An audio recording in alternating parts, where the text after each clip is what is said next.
Salut tout le monde, salut les canapéens, salut Loulou, comment ça va? Salut les canapéennes aussi, salut le rouquin, ça va bien et toi?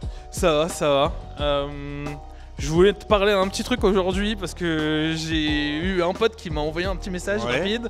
On a un gars qui dit que les jeux vidéo c'est pour les abrutis et que ça abrutit les gens. Il s'appelle Yann Moix, hein, c'est ça? Ouais, c'est ça, Yann Moix. On lui envoie pas de l'amour? Non, pas de l'amour. Des DVD cassés? Oui, t'es très gentil parce que j'allais dire autre chose, mais voilà, en fait, c'était important pour nous de dire que, en fait, ça fait partie de la culture et que ça aide à justement à grandir pour tous et voilà donc. Après, il y a la culture et il y a l'éducation. Exactement. Et quand on s'éduque mal et quand on se cultive mal, et ben on fait pas forcément les choses de la façon la plus intelligente. Donc il faut toujours avoir un peu de réflexion, de prendre du recul sur les choses. C'est d'ailleurs pour ça qu'on fait cette émission, nous, tous les deux. Voilà. Exactement. C'est pour réfléchir au contenu culturel, mais aussi réfléchir à l'actualité, c'est de la mettre en lien, essayer et puis essayer de s'amuser, essayer de donner envie aux gens de découvrir de nouvelles choses. Là aujourd'hui, on va parler de quoi? D'anthropomorphisme. Dans le cinéma, dans tout ça. Et parce que c'est un peu le carnaval des animaux. Hein. Exactement. J'avoue, c'est pas mal dit. J'aime bien l'idée de ce petit nom. Voilà. C'est quoi l'anthropomorphisme? Alors, qu'est-ce que c'est que l'anthropomorphisme? C'est une manière de recréer des actes humains ou des sensations humaines à travers les animaux, mais aussi à travers les divinités. Et ça, c'est intéressant. Et à travers les objets aussi. Et à travers les objets, t'as raison. Parce qu'au final, l'anthropomorphisme, c'est donner des caractéristiques humaines à des choses qui ne sont pas humaines. Ouais, voilà, qu'on considère pas humaines. Mais l'anthropomorphisme, c'est vraiment partout dans la société. Quand dans l'actualité, on parle, je sais pas moi, de marchés financiers qui sont frileux, on fait de l'anthropomorphisme. Oh. Alors des fois pour faire peur aux gens. Oui, ouais. Pour cloisonner les esprits. Ouais. Mais l'avantage, c'est que dans la culture et la pop culture, ça permet aussi de grandir, d'évoluer, de s'ouvrir. Ouais. Et on va réfléchir à pourquoi l'anthropomorphisme, finalement, ça n'est pas qu'une invitation à l'enfance, c'est beaucoup plus large que ça, c'est beaucoup plus étendu. Je suis carrément d'accord avec toi, et donc j'ai fait quelques petites recherches sur ce mot.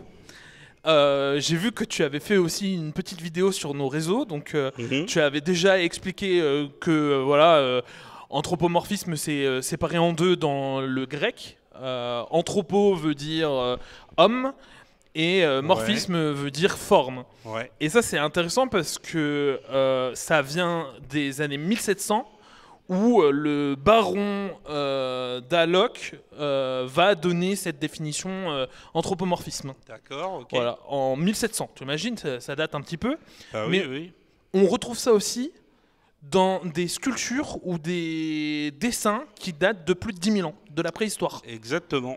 Et je trouve ça trop cool parce que je me suis intéressé un peu, mais ça veut dire que sans qu'on mette de mots, déjà à l'époque, on voyait déjà des trucs anthropomorphes, voilà. Et je trouve ça vraiment cool. Tout à fait. Et ça a souvent, c'est la preuve encore une fois que déjà la culture, elle récupère des concepts, des choses, et elle les fait voyager à travers le temps. Ouais. Et c'est aussi la preuve que ça échappe un peu aux modes, complètement, à la consommation. Au cadre de la société comme il est imaginé par exemple aujourd'hui, pour finalement toucher à des aspects plus grands que l'être humain. Oui, parce que quand tu parles des fameuses structures de la préhistoire, des rituels des premiers agriculteurs, des premiers chasseurs, c'était des rituels, c'était pour comprendre la nature qu'il y avait autour de soi. Et pour essayer de mieux vivre avec elle. Exactement. Parce que on comprenait pas, à l'époque on n'avait pas internet, on n'avait pas toute la compréhension qu'on a sur le monde, mais les gens à travers ce genre de choses avaient une compréhension, on va dire, plus viscérale de leur environnement. Ouais, ils étaient plus réceptifs de ce qui se passait autour d'eux. Exactement. Et c'est pour ça que du coup ils le représentaient dans leur manière la plus simple, mais en même temps la plus évoluée finalement, parce que la peindre en version animaux humains, humanisés, pour donner une information, c'est rendre un dessin plutôt simpliste, on va dire, ou une sculpture plutôt simpliste, mais qui énonce des choses bien plus grandes. De prime abord, ouais. Voilà, c'est ça. De prime abord, hein, parce que finalement, ça se rapproche de la fable. Ah oui, je suis d'accord. Hein, la fable, le conte, c'est là depuis la nuit des temps. C'est là depuis que l'homme est devenu homme et qu'il a commencé à se raconter des histoires. Et finalement, dans la Grèce antique, il y avait Ésope, à qui on a attribué la création de la fable. Ouais. Mais on peut très fortement penser qu'il c'était déjà là avant que lui ne naisse. Et Ésope, c'est un écrivain grec du 7e, fin 7e, début 6e siècle avant Jésus-Christ. Ok. Et c'est quelqu'un qui va inspirer derrière un certain nombre de fabulistes, les auteurs de fables, et notamment un Français, Jean de La Fontaine. Jean de La Fontaine. Qui, au XVIIe siècle, va écrire en fait sur ses contemporains, mais au lieu de le faire directement et en attaquant de façon frontale les mœurs et les dérives de ses semblables, il va essayer d'adopter une vision poétique et exactement. Du coup, une vision anthropomorphique finalement, parce qu'il va utiliser des animaux pour raconter des histoires sociétales avec toujours un but. Non, je vais retirer le toujours un but, mais avec des fins des fois moralisatrices finalement un peu. Genre... Oui, il y a une morale, mais c'est pas la morale, au sens péjoratif, au sens réducteur du terme, tu vois. Mais par exemple, quand il écrit le renard et le corbeau, en fait, il veut parler au roi pour lui dire attention, il y aura toujours des gens pour essayer de flatter votre ego, pour essayer de recevoir des choses de votre part. Et ces gens-là, souvent le font par ruse, le font dans un état d'esprit qui vise pas à être sincère avec vous, mais qui le font à dessein. C'est de façon cynique.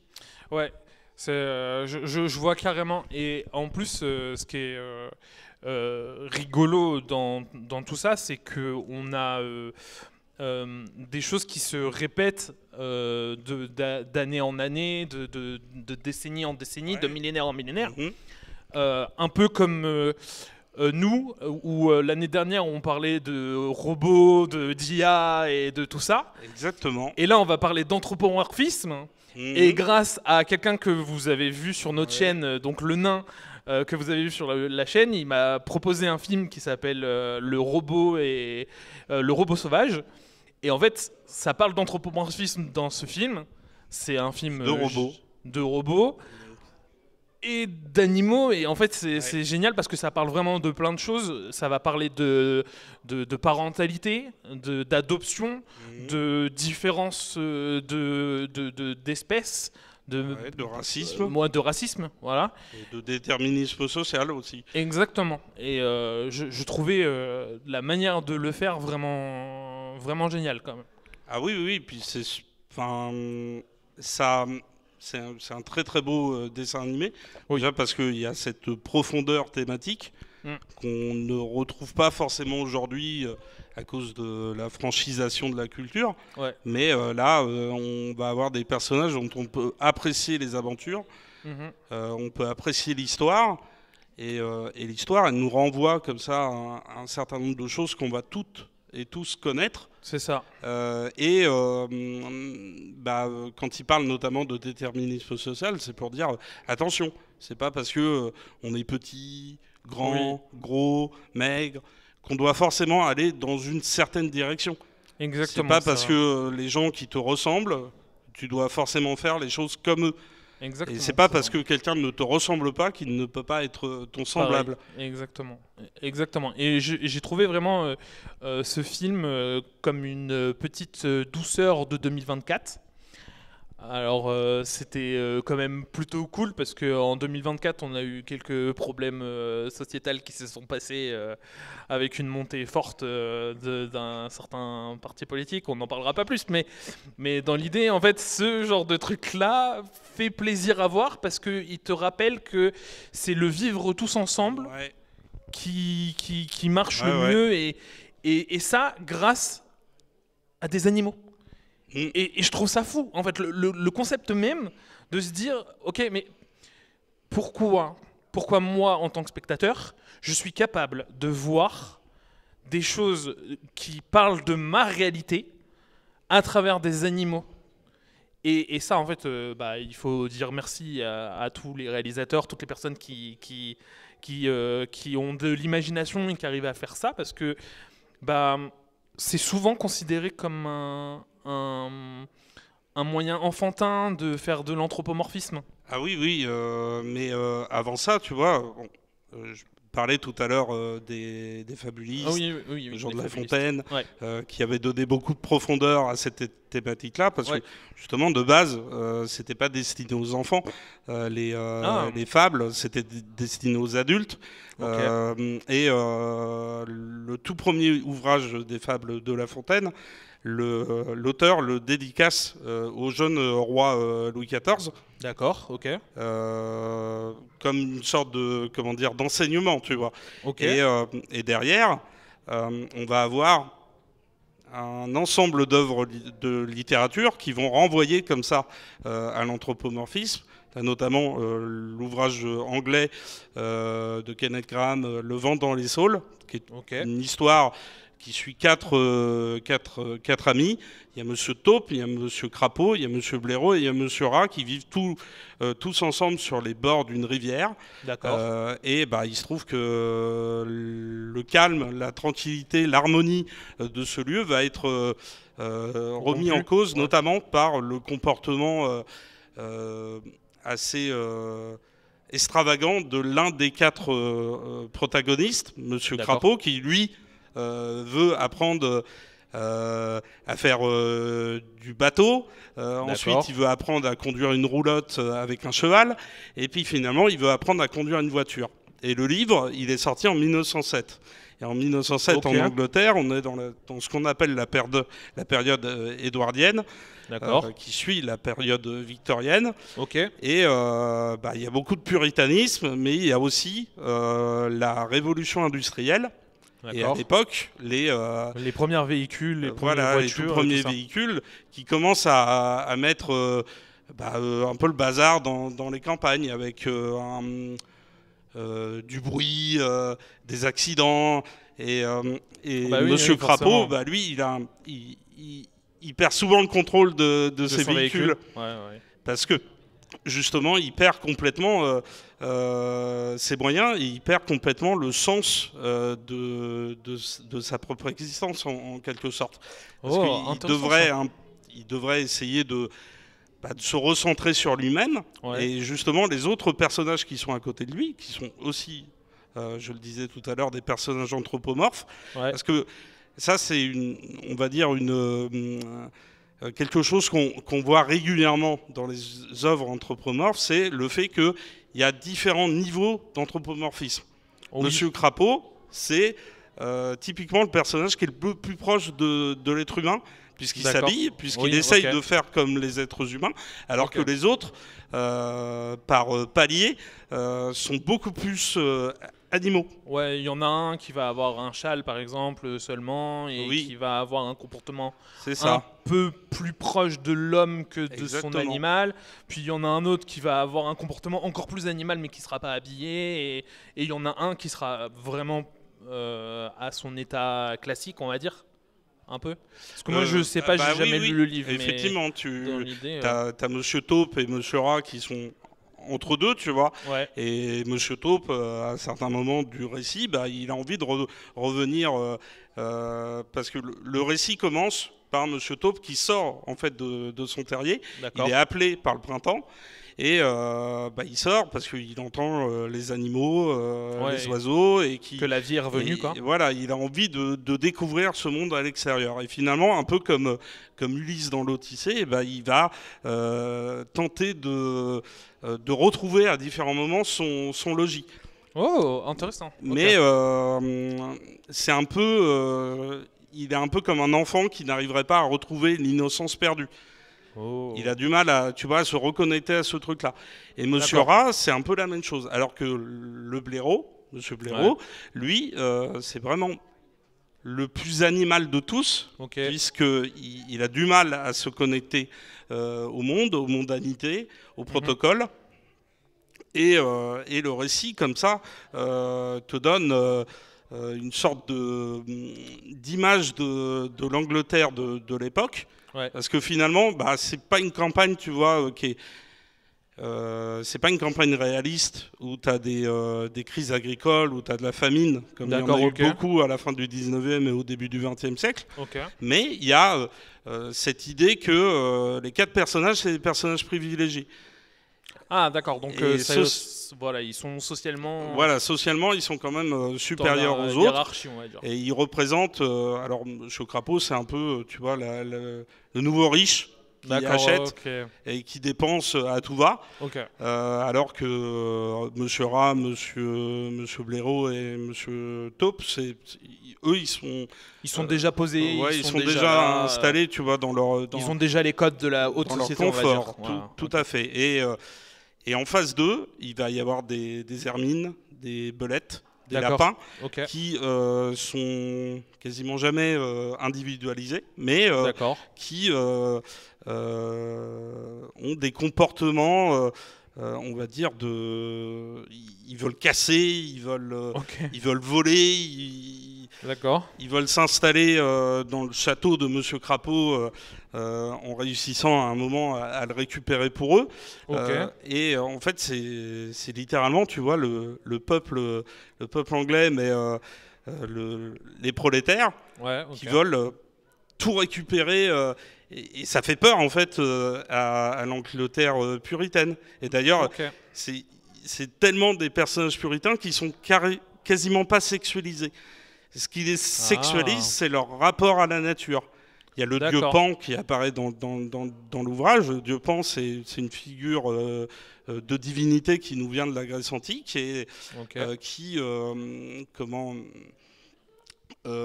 était censé représenter un peu le côté insaisissable, le côté parfait un peu.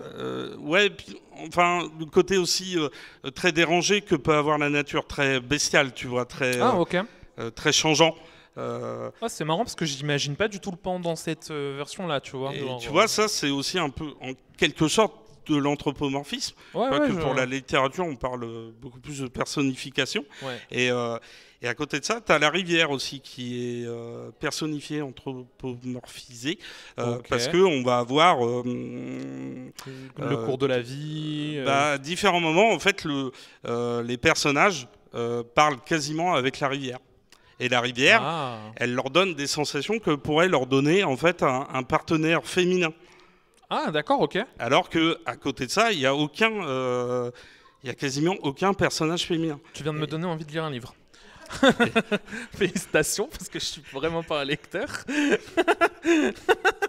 La rivière va m'intéresser, je crois.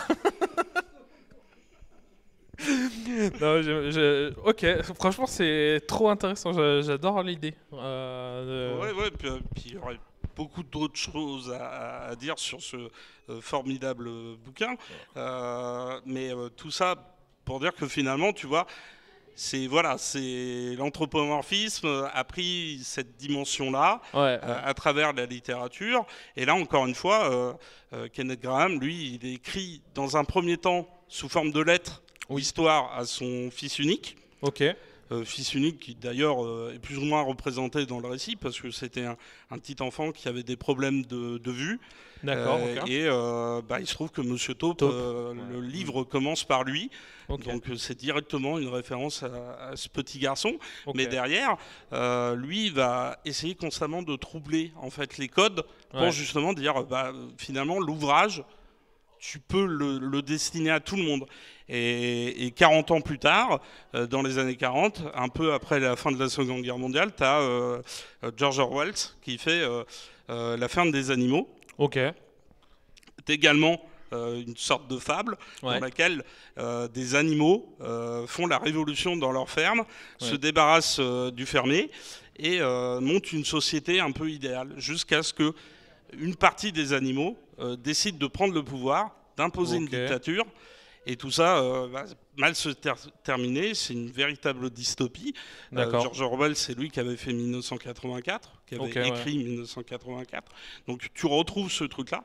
Et derrière, à côté, tu as eu la bande dessinée La Bête est morte, qui est un ouvrage dans lequel on parodie en fait la Seconde Guerre mondiale à travers des représentations animalières en fait des différents protagonistes, antagonistes du conflit. Ah, mais du coup c'est vraiment très très représenté dans le monde de la littérature, en fait, l'anthropomorphie finalement.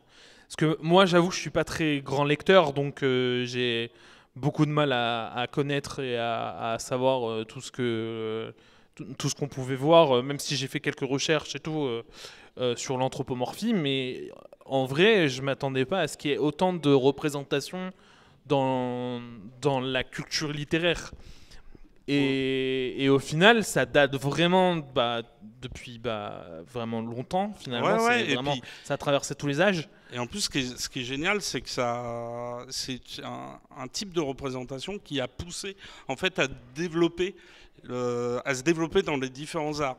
Parce que finalement, dans la littérature, là où tu décris les choses à travers des mots, c'est difficile de représenter, je pense, des personnages qui sont à la fois humains, à la fois animaux. Effectivement. Et on va avoir des bandes dessinées, donc La Bête est morte, mais tu vois Babar aussi. Mais oui, Babar. Oh là là, je viens de prendre un souvenir d'enfance. C'est fou. Hein. Mais il faut savoir que Babar, ça a quand même... le roi des éléphants. Le roi des éléphants, exactement. C'est le tout premier bouquin apparaît au début des années 30 ou fin des années 20. À peu près à la même époque que le Tintin au Congo. D'accord. Malheureusement connu pour une représentation raciste des habitants du Congo. Et il se trouve que Babar, c'est un peu aussi une œuvre qui est teintée de culture colonialiste. Oh, d'accord, ok. Parce que finalement, Babar, il vit dans la forêt avec sa maman. Sa maman se fait tuer, enfin, il perd ses parents, tu vois. Et il doit sortir de la forêt. Il va rencontrer une femme qui va lui inculquer tous les codes. Les codes sociaux de la bonne société, et qui est d'ailleurs représenté dans les dessins animés et tout. Oui, parce que j'ai très bienveillante. Voilà. Tu vois le personnage. Je me rappelle très bien en fait du dessin animé, parce que moi je pense que j'ai dû avoir les livres quand j'étais jeune, mais c'était mes parents qui devaient les lire, tu vois. Mais pour le coup, je me rappelle du dessin animé Babar où on voit le Babar, on le voit en personne habillée avec un costume vert, de belles chaussures et tout ça, et il est dans un genre de palais, quoi. Donc je me rappelais qu'il faisait partie d'une société un peu élitiste, quoi. Donc exactement. Et puis derrière, tu vois, ça nous montre qu'à chaque fois, c'est un levier très poétique pour faire passer un certain nombre de petits messages. Et finalement, tu retrouves dans la musique des gens, et dans la poésie de façon générale, des gens qui ont utilisé la représentation anthropomorphe pour te parler de sujets de société qui sont bien plus graves, bien plus étendus que simplement te parler d'animaux. C'est clair. C'est marrant que tu me parles de musique, parce que tout à l'heure on en discutait un petit peu avant d'arriver, et tu m'as rappelé qu'il y avait quand même dans la musique pas mal d'artistes qui vont utiliser, comme tu disais, des sujets graves, mais qui vont le faire transparaître par des images animales, comme Barbara avec l'aigle noir. Oui, tout à fait.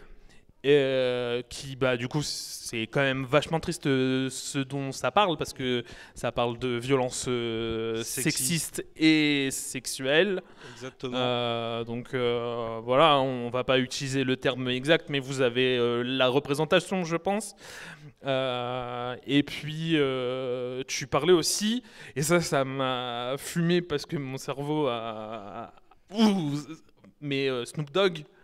Oui, tout à fait. Snoop Dogg, le rappeur américain, originaire de Long Beach, en Californie, dans la banlieue de Los Angeles. Lui, dans l'un des tout premiers clips de rap qui lui est consacré en tant que chanteur individuel, rappeur, il est représenté à la fois comme un personnage humain, mais aussi comme un personnage animal, comme un chien.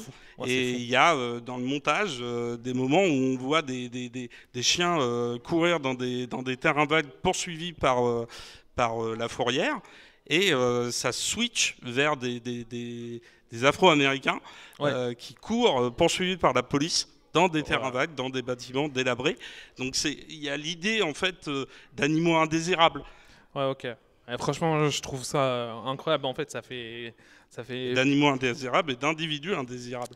Ouais, c'est ça, parce que là, du coup, c'est vraiment une métaphore. On pourrait dire ça un peu. C'est une métaphore d'une image que certains individus de l'époque de Snoop Dogg, et même qui vivent encore aujourd'hui, il y a des gens qui subissent ça encore aujourd'hui, et notamment depuis quelques années où le pouvoir est en train de changer, mais Et puis le rap américain de cette époque-là avait une puissance évocatrice. Ouais, les mecs, je suis d'accord.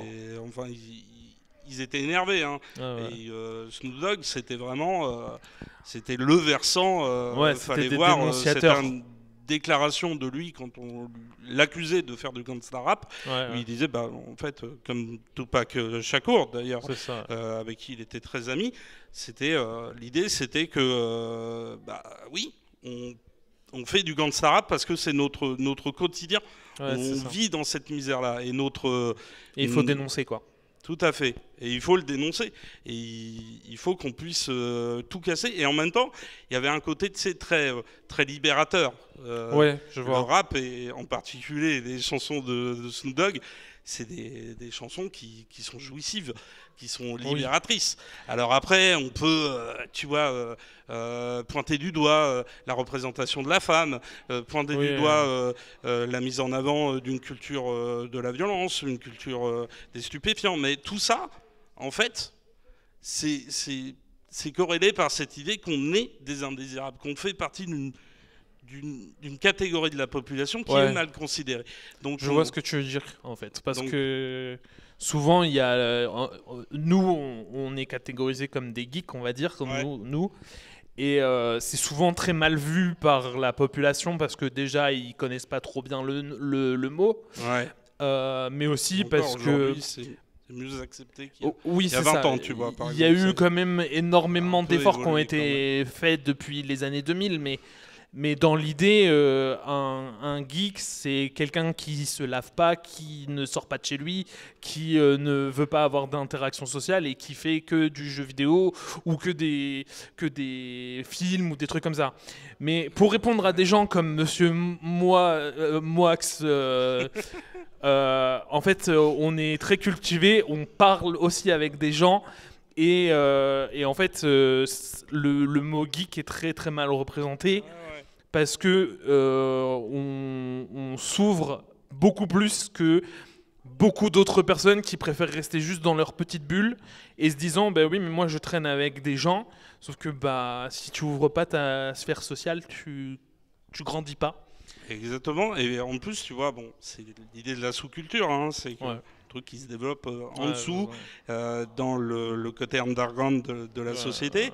Et tu vois, moi, ça me fait penser aussi à des films, on va dire, un peu hip-hop, Alors, il n'y en a pas forcément beaucoup qui ont utilisé l'anthropomorphisme, mais moi, je pense à un film dont on a déjà parlé, qui utilise l'anthropomorphisme d'une façon très particulière, parce que les natural horror, les films d'attaque animale, souvent utilisent l'anthropomorphisme d'une façon très fine, très légère, dans le sens où ils représentent les animaux comme des membres de clan, des créatures qui veulent du mal à la société, tu vois. Et des créatures qui se développent en marge de la société.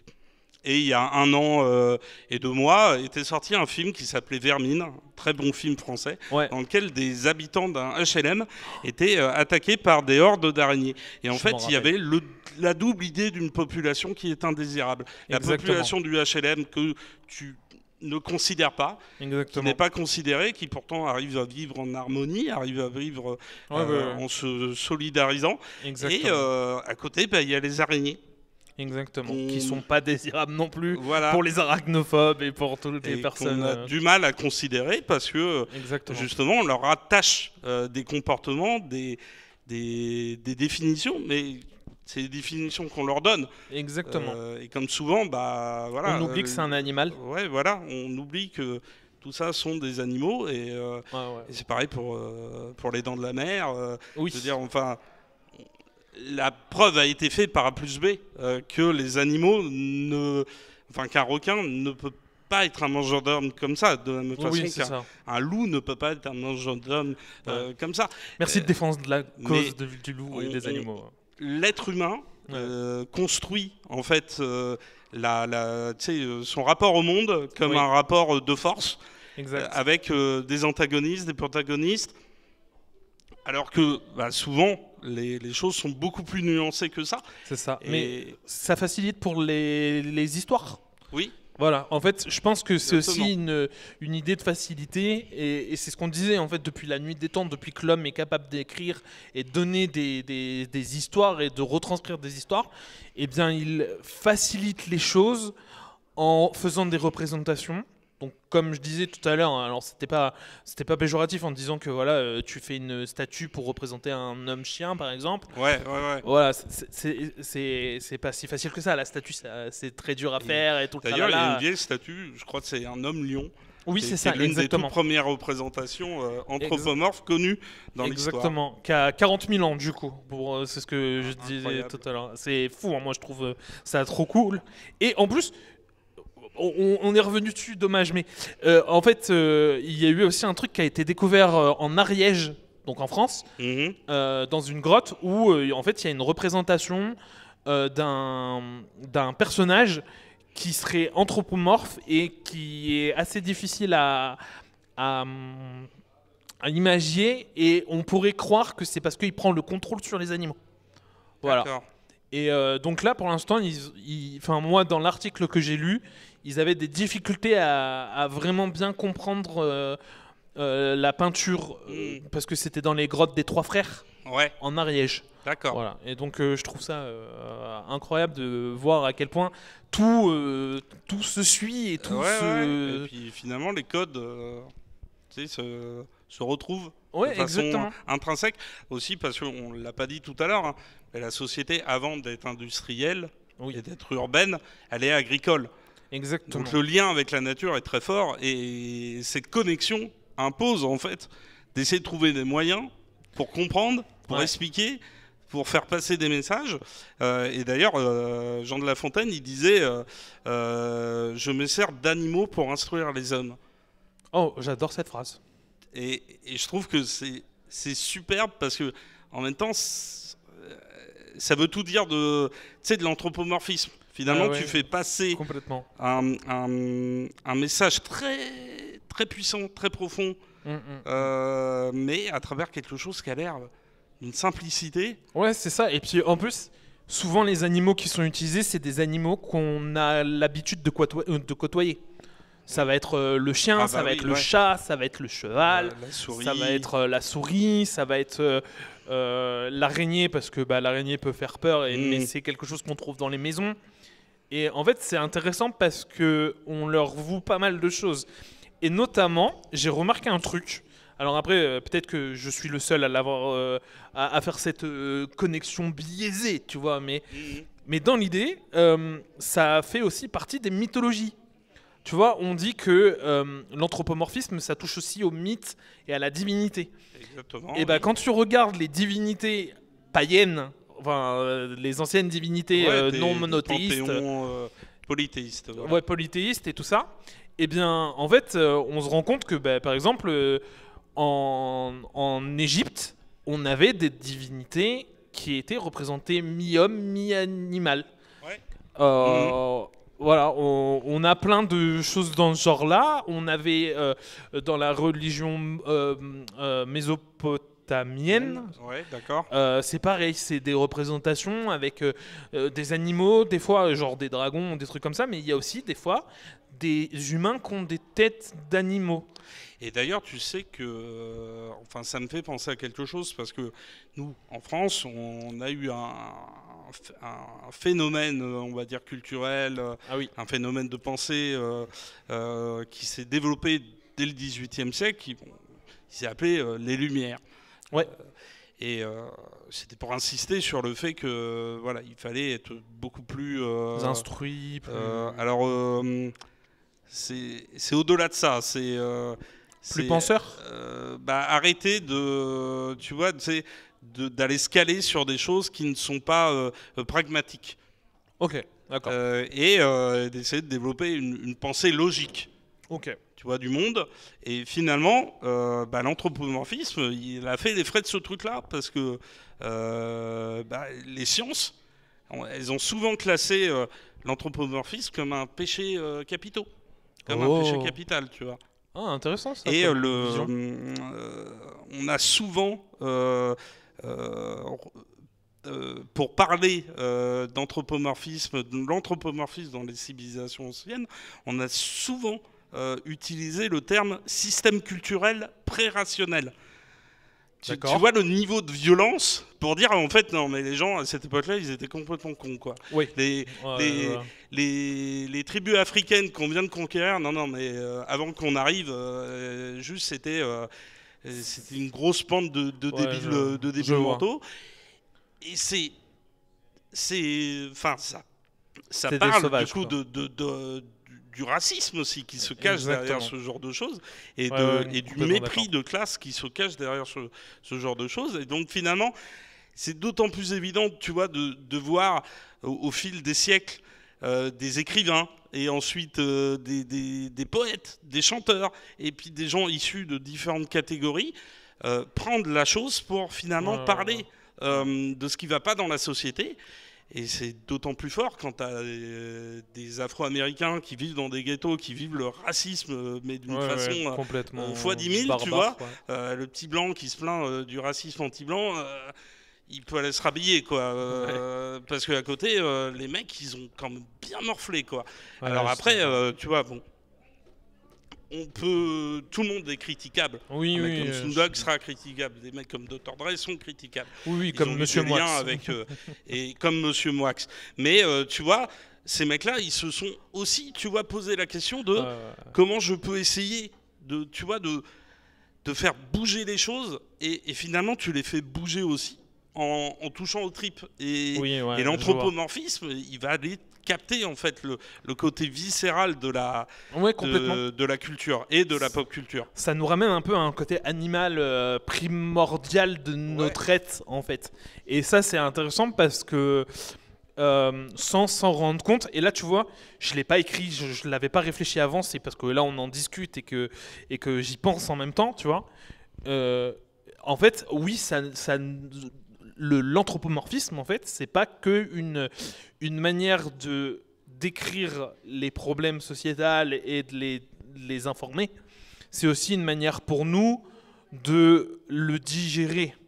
Parce que quand tu lis quelqu'un qui va te dire aujourd'hui telle personne a tué telle personne, ton esprit va se dire c'est des humains qui s'entretuent.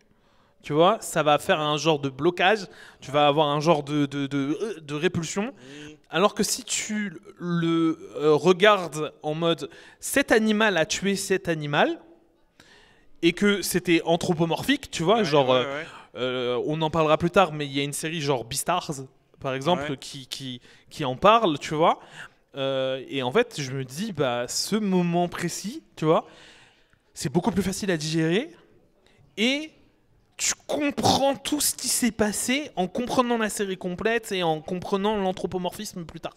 Exactement. Et donc, je trouve ça cool quand même. Bah oui, c'est tout à fait cool. Mais ça nous amène quand même à la deuxième partie de notre réflexion. Parce que bon, la première partie, on voulait parler de la fable, du conte, de la poésie de façon générale. Mais là, on va parler de quelque chose qui a quand même vachement ramené l'anthropomorphisme au domaine de l'enfance. Et c'est l'animation au cinéma comme dans les séries. Merci Disney. Tout à fait. Moi personnellement, j'ai des souvenirs d'enfance avec Disney et de l'anthropomorphisme qui sont juste exceptionnels. Hein. Je pense à des films comme Le Roi Lion, comme Les Aristochats, comme Tarzan, comme Dumbo, comme Bambi, plein de trucs comme ça.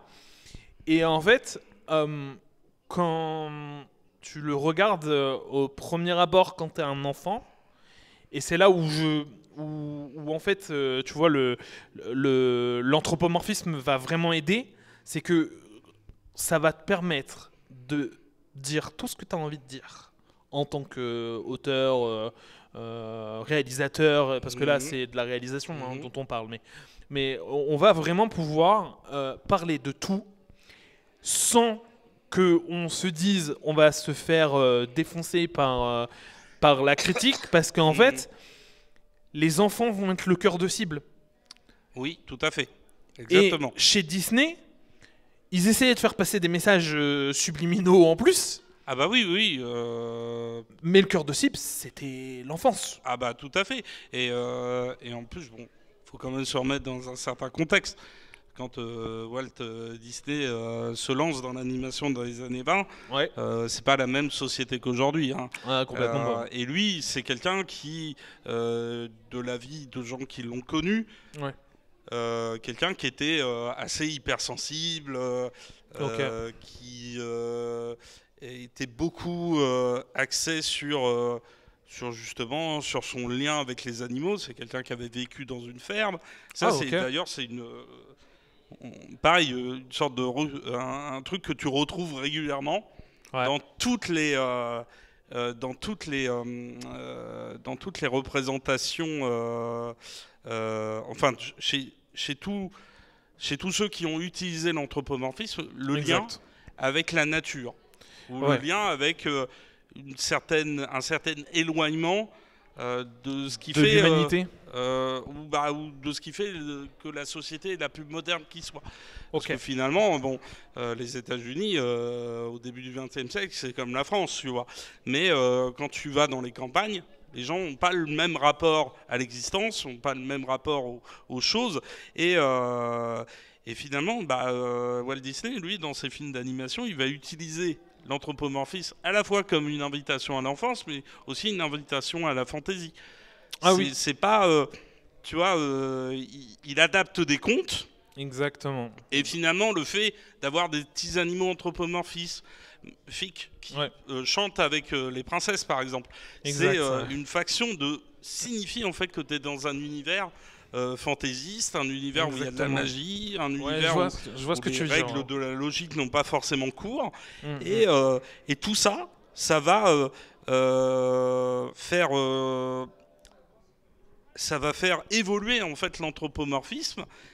Ce qui est un peu problématique, c'est que finalement, avec la lecture qu'on en a aujourd'hui, et notamment des classiques comme Blanche-Neige, Cendrillon ou La Belle au Bois dormant, c'est l'idée. Enfin, moi, j'ai l'impression, finalement, les animaux anthropomorphes, là où, dans d'autres récits, ils permettraient en fait à l'enfant et au personnage de s'épanouir, de grandir, d'évoluer. Là, on a l'impression qu'en fait, ils ont une petite place. Non, c'est surtout qu'ils permettent en fait, ils vont pousser le héros à devenir une forme très normée d'eux-mêmes. Parce que finalement, à chaque fois qu'une princesse fait le ménage, la cuisine, machin, enfin tous les trucs de bonne femme, enfin tous les trucs très stéréotypés, là ça devient, en fait, tu te rends compte que l'anthropomorphisme n'est plus du tout là, en fait, pour parler du fait de te transcender. Ok, ouais, je vois ce que tu veux dire. C'est là pour t'enfermer, en fait, dans un rôle. Ok, ouais, je vois. Là, c'est vraiment, en fait, faire revenir la société à en fait, la société, ça sera toujours ça, il faut que tu restes dans ça, et pas, genre, tu peux casser les codes, comme on a pu voir dans certains autres films, comme le robot sauvage. Le robot sauvage, c'est complètement l'inverse, c'est on casse complètement le code, on y va à fond, on se retrouve avec un petit robot tout mignon et tout, mais qui va prendre le rôle de la maman et tout. Je trouvais ça vraiment génial en final. Mais je suis d'accord avec toi, en fait dans les Disney, on va avoir ce rôle, et en plus tu vois les films que tu as cités, par exemple les films de princesse, souvent, moi, par exemple, le rôle anthropomorphique des personnages, pour moi, il passe un peu au second plan, dans le sens où le personnage principal va vraiment être la princesse qui va devoir évoluer et tout. Et d'ailleurs, enfin, tout à l'heure, je parlais de différents niveaux d'anthropomorphisme dans tous les récits. Finalement, tu te rends compte que là, il y a vraiment l'idée d'animaux qui, oui, vont être capables de faire le ménage comme un homme, capables d'attraper un chiffon comme un être humain, mais c'est pas ça va pas jusqu'au fait de parler, jusqu'au fait de verbaliser des choses. Exactement. Si ce n'est que, bien sûr, dans Cendrillon, les petites souris, elles parlent. Ouais, Gus Gus. Gus Gus, tout à fait. Gus Gus. Gus Gus. Et Lucifer qui ne parle pas, mais lui qui va avoir un rôle aussi super important. Qui est anthropomorphe également. Exactement, parce que lui, il va avoir le rôle de la... Voilà, c'est ça, du psychopathe qui va vouloir jouer avec sa proie avant de se nourrir. Enfin, c'est un personnage très particulier, Lucifer. Mais c'est vrai que, tu vois, on a nos petits personnages comme le lapin blanc de Alice au Pays des Merveilles. Oui. Donc on te salue, Ludo, parce qu'on t'aime vraiment très fort, hein, mais voilà, tu seras encore notre petit lapin blanc aujourd'hui. Mais voilà, et en fait, le lapin blanc, par exemple, il parle, il va avoir une mission, et il amène quelque chose supplémentaire à Alice, qui est le personnage central, mais il amène beaucoup plus que que Gus Gus, par exemple. Tu vois, pour moi, Gus Gus va aider un peu, mais... Oui, mais c'est beaucoup plus un personnage gaguesque. Voilà, mais là-dessus, tu vois, ça met bien en évidence aussi que l'anthropomorphisme, c'est là pour faire ressentir... est-ce que ce chien là-bas est anthropomorphe? Oui, je me disais, c'est un Beethoven. Tout à fait. On a été perturbé par un Beethoven. Mais il y a toujours la dualité, tu vois, entre l'humain et l'animalité. Et en même temps, il y a beaucoup de récits dans le conte de Perrault, Le Petit Chaperon Rouge. L'anthropomorphisme sert à représenter l'antagonisme. Exactement, parce que du coup, le grand méchant loup... C'est ça, et ce qui est éloigné de l'humanité. Et finalement, quand tu regardes Alice au Pays des Merveilles, moi j'ai pas lu le bouquin d'origine, quoique c'est un bouquin un peu comme Le Vent dans les Saules de Kenneth Grahame, hein, c'est un bouquin aussi qui est porté par une vision nostalgique de la campagne, qui se rattache à l'enfance. Et finalement, dans le film d'animation, la petite fille, Alice, elle est emportée dans ce monde de cauchemars, de rêves, de folie, par un personnage anthropomorphe, le lapin. Et ensuite, elle va rencontrer d'autres personnages, mais tous ces personnages-là, quelque part, ils veulent pas l'aider. Ils veulent pas lui venir en aide. Ils veulent pas. Exactement. Ils font juste leur vie. C'est ça. Et c'est incroyable parce que du coup, ça montre que la société peut complètement s'en foutre de ce que l'individualité va être. Exactement. Et quand tu regardes Pinocchio, ouais. Pareil, le film d'animation du début des années 40, tu as ce personnage de petit enfant de bois qui sort là, pour la première fois pour aller à l'école et il rencontre sur son chemin deux personnages anthropomorphes, dont un renard. Ouais, et ces personnages, ils sont là pour symboliser, tu vois, les adultes malveillants qui vont t'amadouer avec quelque chose et puis ils vont te dire viens avec moi, t'en auras plus et ça sera mieux que l'école.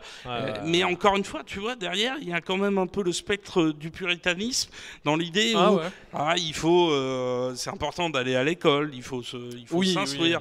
Mais tu vois, chez certains représentations de Pinocchio, on insiste beaucoup sur le fascisme italien, Mussolini, et finalement dans la version de Disney, il n'y a pas de rappel au fascisme, mais quand les enfants font des choses qui sont répréhensibles, voilà, ils sont bien condamnés comme il faut. Et d'ailleurs, ils finissent même par être transformés en monstruosité, en âne. Oui, effectivement, c'est vrai. Ils sont transformés en âne. Et ça, tu vois, c'est encore une fois, c'est l'utilisation de l'anthropomorphisme chez Disney, qui est quand même un peu à double tranchant, qui ramène sur des choses assez différentes. Et ça me fait penser aussi à Mary Poppins, dans lequel il y avait des personnages réels qui coexistaient avec des personnages de cartoon. Comme dans Qui veut la peau de Roger Rabbit. Exactement, mais dans Qui veut la peau de Roger Rabbit, on en parlera plus tard parce que l'utilité n'est pas la même. Et en fait, là, il y a encore l'idée, tu vois, que c'est le monde de l'enfance. Mais où au bout d'un moment, il va quand même falloir un peu en sortir. Il va falloir grandir. Même si finalement, tu y accèdes en suivant des personnages anthropomorphes et que tu y suis aussi un personnage des personnages qui font partie des sous-classes sociales de la société. Parce que tu as un ramoneur et puis tu as le personnage de Mary Poppins qui est une nourrice. Nounou. Une nourrice. Et finalement, c'est un peu les invisibles, tu vois, de la société. Et de la société victorienne, d'ailleurs, parce que je crois que ça se passe dans l'Angleterre de la fin du 19e. Donc, il y a quelque chose, tu vois, de très... un peu subversif. Mais encore une fois, au bout d'un moment, il faut en sortir. Au bout d'un moment, c'est ça. Il faut grandir, il faut évoluer. Il faut abandonner ce truc-là. Il faut rentrer dans le moule de la société. Mais dans les bouquins dont ça s'inspirait, alors je ne sais pas si Mary Poppins avait eu un livre, une œuvre littéraire, tu vois, dont est inspiré le film, mais il y a eu Peter Pan, il y a eu Alice au Pays des Merveilles, Le Vent dans les Saules, ça a été adapté par Disney dans un court-métrage qui s'appelle La Mare aux Grenouilles. D'accord, ok. Et tout ça, en fait, tu te rends compte que là où les auteurs anglais de la fin du 19e, début du 20e siècle sont dans la nostalgie de la campagne et de ce que ça a apporté aux individus, une renaissance spirituelle notamment, parce que dans Le Vent dans les Saules, quand ils communiquent avec la rivière ou quand ils communiquent avec le dieu Pan, il leur apparaît comme dans un rêve, comme dans un truc hallucinatoire. C'est pour te dire, la connexion avec la nature, ça permet de se transformer, de se développer. Et ça, intérieurement. C'est marrant parce que tu vois, tout à l'heure, on parlait de religion polythéiste et païenne, mais chez les Amérindiens, c'est exactement ça aussi. Ils prennent des breuvages hallucinogènes qui leur permettent de parler avec des divinités. Des divinités qui sont souvent représentées avec des animaux. Exactement, et tu vois, dans Pocahontas, il y a encore cette idée un peu de est-ce que c'est humain, est-ce que c'est animal ou végétal, avec grand-mère feuillage. Exactement, il y a grand-mère feuillage, mais il y a aussi Nico, je crois. Je crois que c'est Nico, c'est le petit raton laveur. Exactement. Voilà. Et Percy, on donne aussi un truc à Percy, le chien. Le chien du grand méchant. D'accord, ok, oui. On lui donne aussi un rôle de balance, de personne un peu sournoise, un peu genre je veux me faire passer pour quelque chose que je suis pas. Et d'ailleurs ça, c'est quelque chose que j'ai pas dit tout à l'heure pour Le Vent dans les saules, mais ce qui est très stimulant avec ce roman-là, c'est que finalement ça te présente des animaux qui sont entre guillemets moches, qui sont repoussants. Oui. Tu vois, t'es mieux comme une taupe, t'as un blaireau pour dire que t'es un con, quoi. Oui, c'est ça. T'es moche comme un rat. Et puis le crapaud, c'est la chose moche, mais que si tu l'embrasses... ça devient un joli prince charmant. Un prince, mais bon, ça s'est jamais vraiment vérifié. Par contre, les verrues, ça existe bien. Et, c'est ça. et tout ça pour dire que finalement, Disney, tu vois, il transforme vraiment l'héritage de cette littérature, et tout ça, voilà. de la fable et tout, du conte, pour la faire s'adapter en fait à la société américaine du XXe siècle. Et il va quand même y avoir, tu vois, des contre-propositions à son cinéma d'animation. Oui, exactement. Oui. Même si lui va garder une certaine suprématie. Ouais. Parce que, bon, moi je pense à...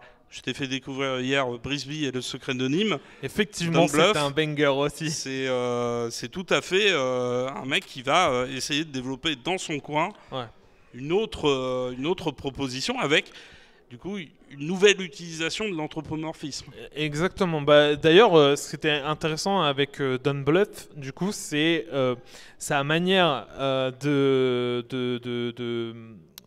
comment on appelle ça, de faire de l'animation.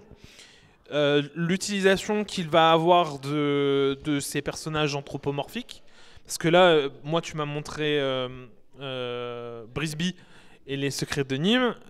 La petite souris, elle a quand même un rôle super important de maman, d'héroïne, de comment on appelle ça, c'est un personnage féminin actif. Exactement. Il ne subit plus du tout les événements du récit.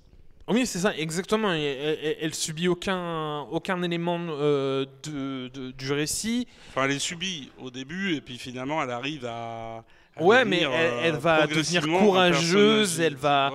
c'est un véritable parcours du combattant. En fait. Exactement. Et pour moi, je l'ai trouvé vraiment cool, parce qu'il y a vraiment un passage qui m'a marqué dans ce film. C'est le moment où on va lui dire il va falloir que tu rencontres le grand hibou. Et le grand hibou, la souris dit non mais les hiboux ça mange les souris. Et donc déjà tu as ce truc de ok, il y a un prédateur qu'elle va devoir rencontrer. Donc déjà il y a une peur à surmonter. Et puis il y a la double utilité de la peur. Exactement, il faut grandir par-dessus ça en plus. Mais ça restera toujours une peur. Ouais, alors je sais plus, je sais pas si du coup après elle a toujours peur de la même manière du hibou. Ah oui, non mais moi je le dis dans le sens où finalement le récit ne te brade pas en fait, le film ne te brade pas cette menace. Ça reste une menace. Le personnage reste inquiétant. Complètement, et puis surtout quand tu le vois arriver, en fait quand désolé spoiler, tant pis. En fait, il y a un moment, en plus on a oublié de faire le disclaimer spoiler, vous connaissez tout le monde, mais en gros, on a vraiment le passage où la petite souris va arriver devant l'antre du hibou. Le hibou n'est pas visible et va dire entrer, il va y avoir un nuage de fumée qui va sortir. Oui. C'est épique pour ceux qui connaissent Taram et le chaudron magique. Avec une voix caverneuse. Exactement. Si vous connaissez Taram et le chaudron magique, regardez-le, vous aurez les mêmes frayeurs, c'est une certitude. Et en fait, la petite souris va entrer, va commencer à avancer. Et là, il y a une araignée, donc arachnophobe, attention, mais il y a une araignée qui sort de nulle part et qui va arriver derrière la petite souris, qui fait 2 fois sa taille. Donc tu sens qu'il y a déjà danger. Et là, tu as le hibou qui va poser sa patte sur l'araignée, qui va écraser l'araignée littéralement. Et la patte fait le double de la taille de l'araignée. Donc si vous imaginez que l'araignée faisait déjà le double de la taille de la souris, quand vous regardez la souris à côté du hibou, c'est vraiment gigantesque. Et donc Il y a quelque chose colossal, voilà, c'est quelque chose de terrifiant. Et en plus, il a un regard jaune doré bien perçant. Oui, et d'ailleurs, pour insister sur le fait que certaines lueurs, certains éléments dans le film étaient particulièrement... Ils ont utilisé une astuce d'animation, je crois que c'était de peindre sur un certain type de papier ou une certaine peinture les flammes, les lumières, pour leur donner un côté particulièrement chaud qui ressort à l'image. Et ça ressort vraiment fort parce que pour le coup, tu vois vraiment que les yeux du hibou, alors que tu vois son immensité, mais ses yeux sont impressionnants. Ensuite, tu vas voir que sur lui, il a une cape de toile d'araignée. Tu te rends compte de l'immensité du personnage et je trouve ça vraiment génial. Et encore une fois, il a, hormis la parole, il n'a quasiment pas de caractéristiques humaines. Exactement, c'est ça, voilà, vraiment. Alors que la petite souris, par exemple, elle a quand même un habit sur elle. Elle a une petite cape. C'est ça. Qu'elle porte. D'autres personnages comme le corbeau vont avoir une petite laisse autour du buste. Et d'ailleurs, à un moment, la petite souris, elle perd son vêtement rouge. Exactement. Et je trouve ça intéressant parce qu'elle le perd au moment où elle va devoir réaliser une épreuve. Exactement. Elle va devoir se dépasser. Ouais, carrément. Je suis totalement d'accord. C'était vraiment trop stylé ce passage. On perd en fait l'humanité, l'habit de l'humanité pour revêtir l'animalité et enfin pour ne se retrouver plus qu'avec son animalité. Exactement. Et essayer de se dépasser pour se sortir d'une situation bloquée. Ah oui, je suis carrément d'accord avec ça, et surtout que en plus la situation est super importante dans ce moment précis, parce qu'elle va découvrir une information capitale pour les rats.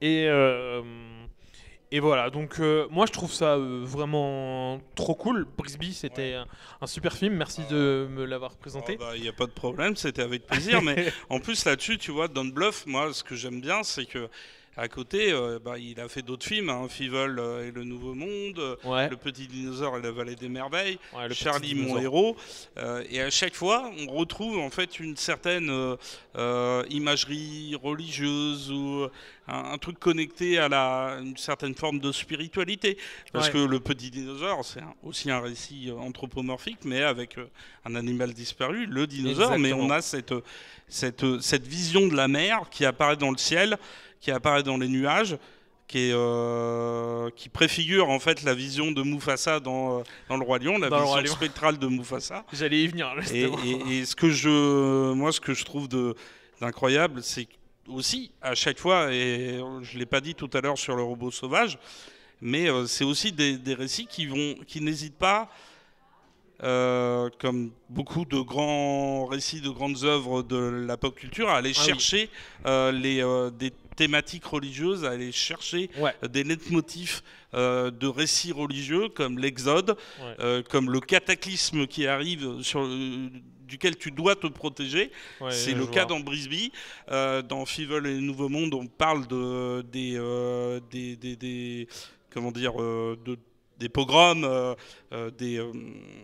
de tout ce qui est violence envers les populations animales, surtout des populations qui sont minoritaires dans un pays, tu vois, comme les Juifs par exemple.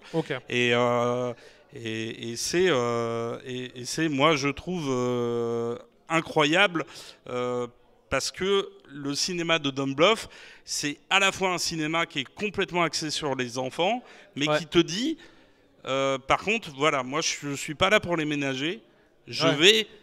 mais finalement, un peu comme Disney, parce que Disney, quand il transforme l'un des amis de Pinocchio en âne, c'est une vision cauchemardesque.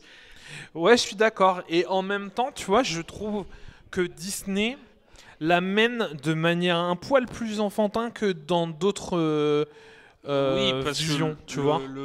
L'époque peut-être, tu vois, voulait ça, mais finalement, lui, malgré son côté puritain, ouais. Son côté conformiste, il n'hésitait pas, tu vois, à mettre des fois les deux pieds dedans. Dans le plat, ouais. Et le Monstro la baleine, pareil, tu vois, c'est un animal monstrueux et terrifiant. Et finalement, c'est en se retrouvant dans son ventre que le personnage comprend des choses et arrive, comme Brisby, à sortir de sa condition. À relever un défi. Et c'est encore une fois une confrontation avec une créature qui est à la fois humanisée parce qu'on lui donne le caractère de la colère. Un peu comme Moby Dick. Voilà, un peu comme Moby Dick.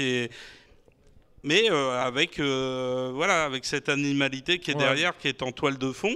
Mais dans les autres propositions d'animation, t'as les studios Pixar. Et moi, ce que j'aime bien dans les studios Pixar, c'est que finalement, tu proposes des animaux ou des objets qui ont des caractéristiques humaines, mais qui sont quand même vachement fêlés, quoi, qui ont un petit côté un peu dérangé, un peu étrange. Toy Story.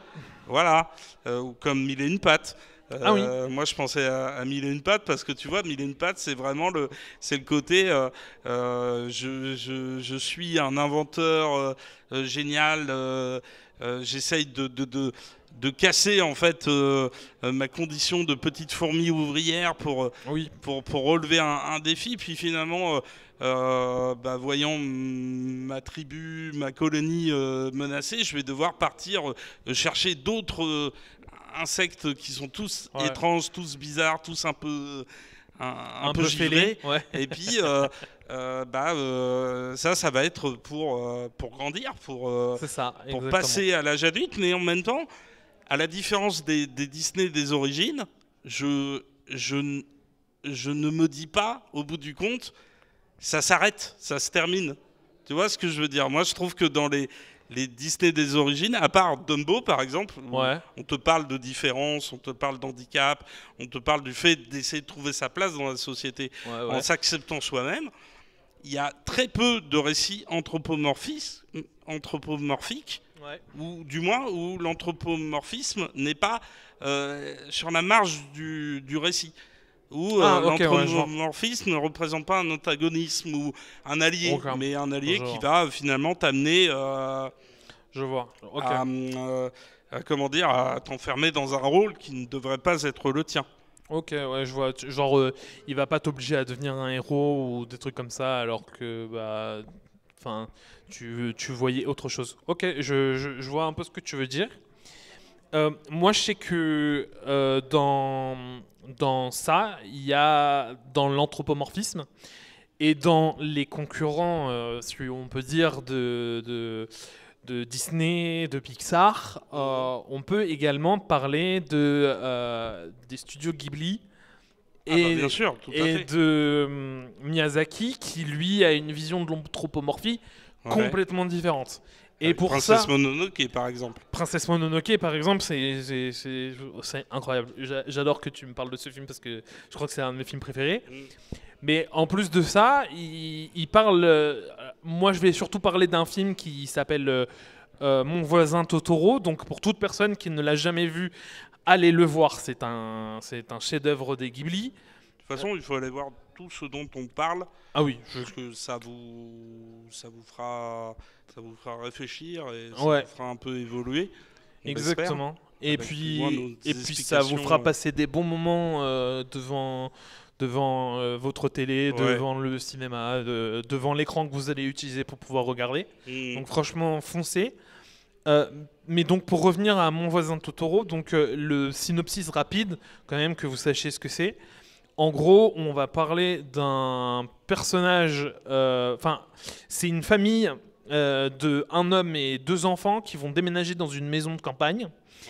Et dans cette maison de campagne, ils vont du coup devoir se réadapter et tout ça parce que c'est une nouvelle vie qui démarre.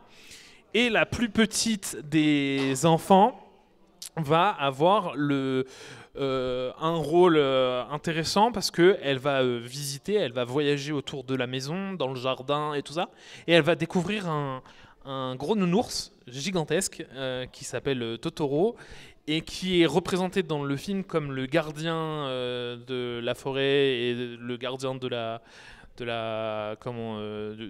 jardin, tout ça.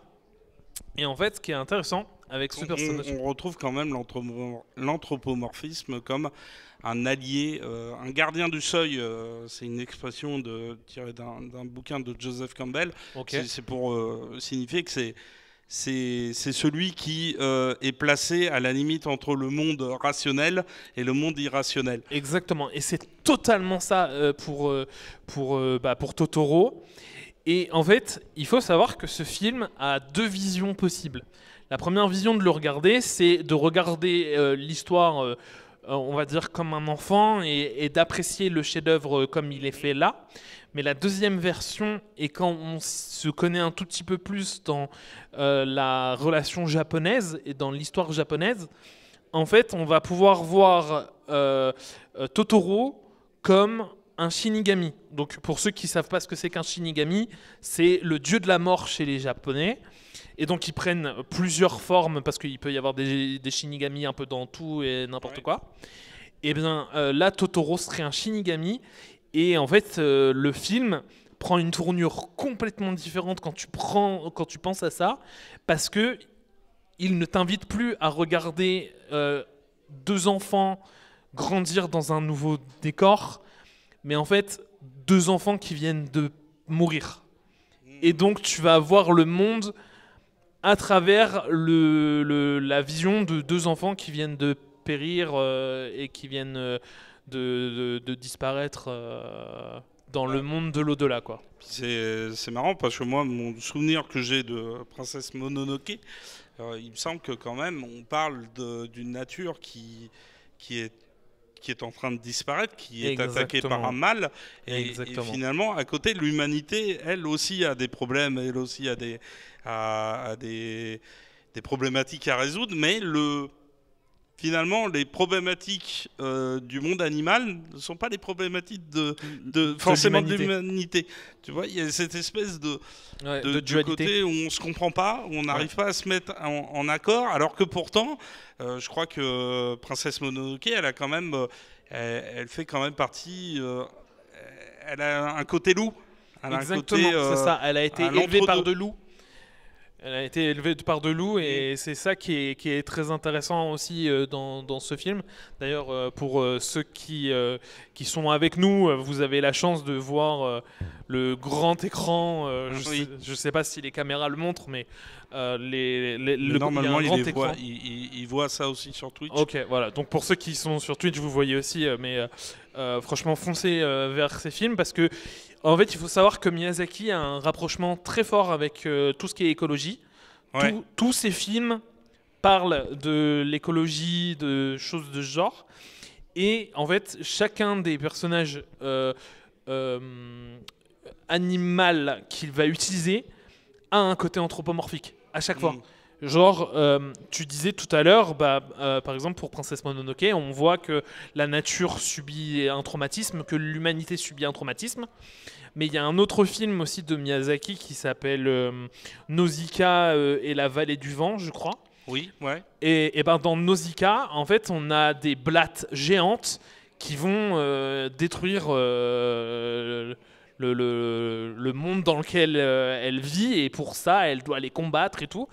Et en fait, les blattes, c'est des bulldozers géants. Donc, elles ont un rôle de destruction pure, de divinité destructrice. Et puis c'est lié à l'animisme en fait, qui est une forme encore plus... enfin, c'est lié à l'anthropomorphisme, mais l'animisme, ça va toucher aussi les objets. Oui, exactement. Enfin, ça a une autre signification. Okay. Parce que il me semble, je parle sous ton contrôle, je pense que l'animisme Alors, j'ai pas la définition du mot animiste. Non, mais moi aussi, donc dans l'idée, j'ai fait une petite impasse, mais en plus, moi, tu vois, je pensais à là au film le dernier, Le Garçon et le Héron. Ouais, celui-là, je l'ai pas encore vu. Dans Le Garçon et le Héron, on a un petit garçon qui vient de perdre sa mère. D'accord. Il est emmené par son père à sortir de Tokyo et aller à la campagne. Okay. Et arrivé à la campagne, il arrive dans dans la demeure familiale, qui est un manoir, et il y a une partie de la propriété qui est dévorée par la végétation, et il y a un héron qui va venir régulièrement, et plus il vient, plus il se révèle anthropomorphique. D'accord. Puisque il va commencer à parler, il va commencer à dire tu dois venir, tu dois me rejoindre, et c'est marrant parce que dans la séquence d'ouverture du film, on assiste à la mort, à l'événement qui va provoquer le décès de la maman. D'accord. Et c'est un incendie. Et on y revient plusieurs fois, et notamment à travers des rêves. Et dans ces rêves, le petit garçon entend sa mère l'appeler. Il faut que tu viennes me chercher.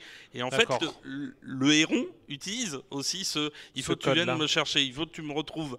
Et à la fin du récit, quand finalement le personnage a réussi à passer dans le monde des morts, le héron vient le voir et lui dit maintenant, il faut oublier. Et le petit garçon dit pourquoi il faudrait que j'oublie?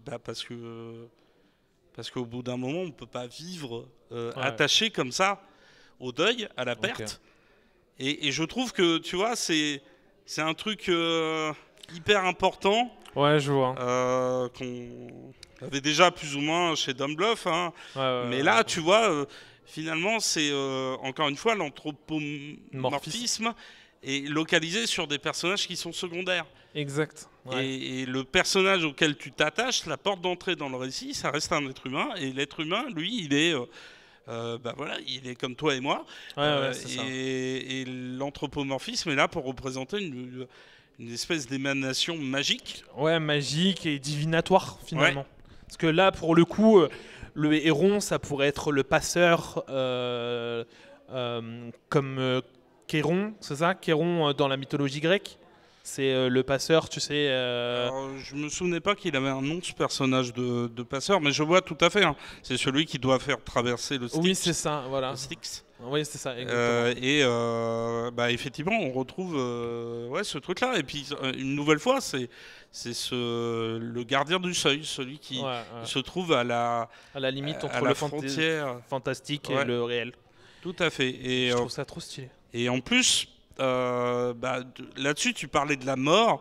Ouais. Et moi, ce que je trouve intéressant, c'est finalement l'anthropomorphisme. Il est là pour te parler de mort dans d'autres œuvres, mais pour t'en parler différemment.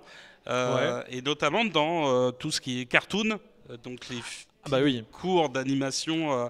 Bibi Coyote, il y a eu Crazy Cats, il y a eu Oswald le lapin. Et Disney ensuite a fait Mickey. Et donc effectivement les Looney Tunes avec Daffy Duck, avec les plus connus, Bugs Bunny et Tex Avery ensuite quittera la Warner pour aller à la Metro Goldwyn Mayer pour faire lui-même ses propositions de cartoon. Et à chaque fois en fait le cartoon te met en scène des personnages qui défient la logique, qui défient la vraisemblance, exactement, qui meurent plusieurs fois, à chaque fois en plus, qui sont écrasés par des cailloux, qui explosent, et le cartoon se développe quand même dans les années 20 d'abord, enfin dans les débuts du cinéma, quand le cinéma est encore muet, et ensuite tu le trouves, il va se développer. Après la crise économique de 1929, qui va du coup provoquer durant toutes les années 30 de gros problèmes, et finalement les gens ils ont faim, les gens ils n'ont pas beaucoup d'argent, mais quand ils vont au cinéma et qu'ils voient les cartoons, ils voient par exemple Coyote qui cherche à tout prix à attraper Bip Bip pour le bouffer. Pour le bouffer. De la même façon que Herman le chasseur veut tuer Daffy Duck ou Bugs Bunny parce que c'est un chasseur et qu'il veut se nourrir. Il a besoin de manger et là-dessus, tu vois, on va jouer sur les besoins naturels et primaires des individus pour rigoler avec eux et pour leur dire non mais vous inquiétez pas, au bout d'un moment on va y arriver. C'est ce qu'on disait tout à l'heure, du coup en fait ça réactive nos besoins primaires, l'anthropomorphie aussi, parce que là du coup utiliser un coyote et alors Bip Bip, je pense c'est une autruche.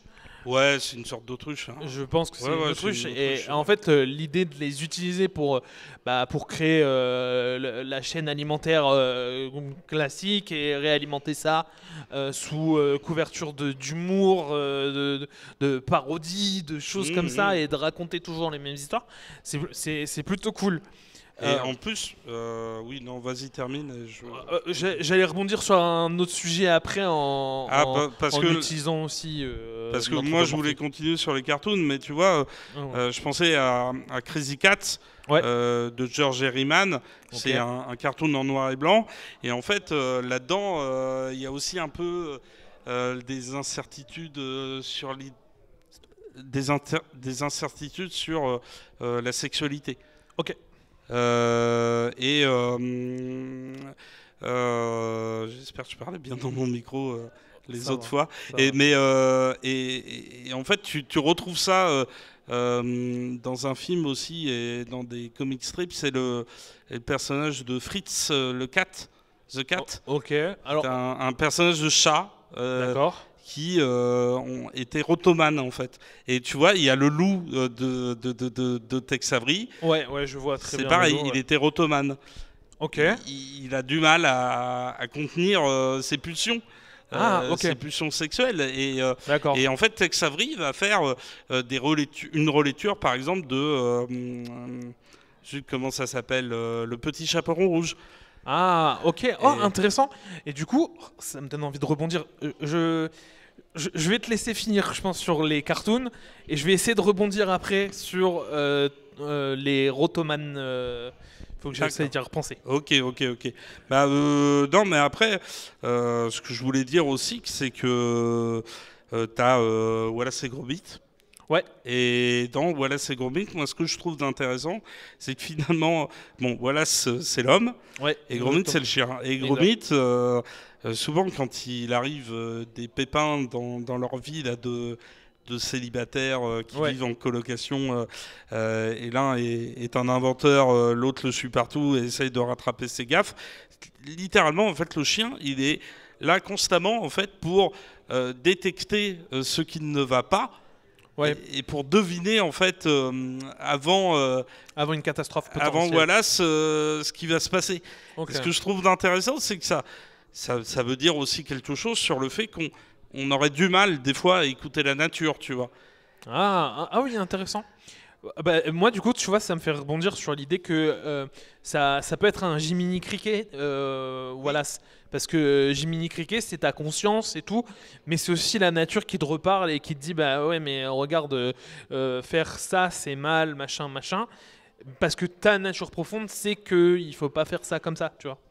Et je trouve ça intéressant, la vision que tu as eue. Et là-dessus, je voulais quand même parler d'un film live qu'on aime tous les deux, qui s'appelle La Souris. J'ai plus le nom du réalisateur, mais ça raconte l'histoire de deux frères qui héritent à la mort de leur père d'une vieille baraque.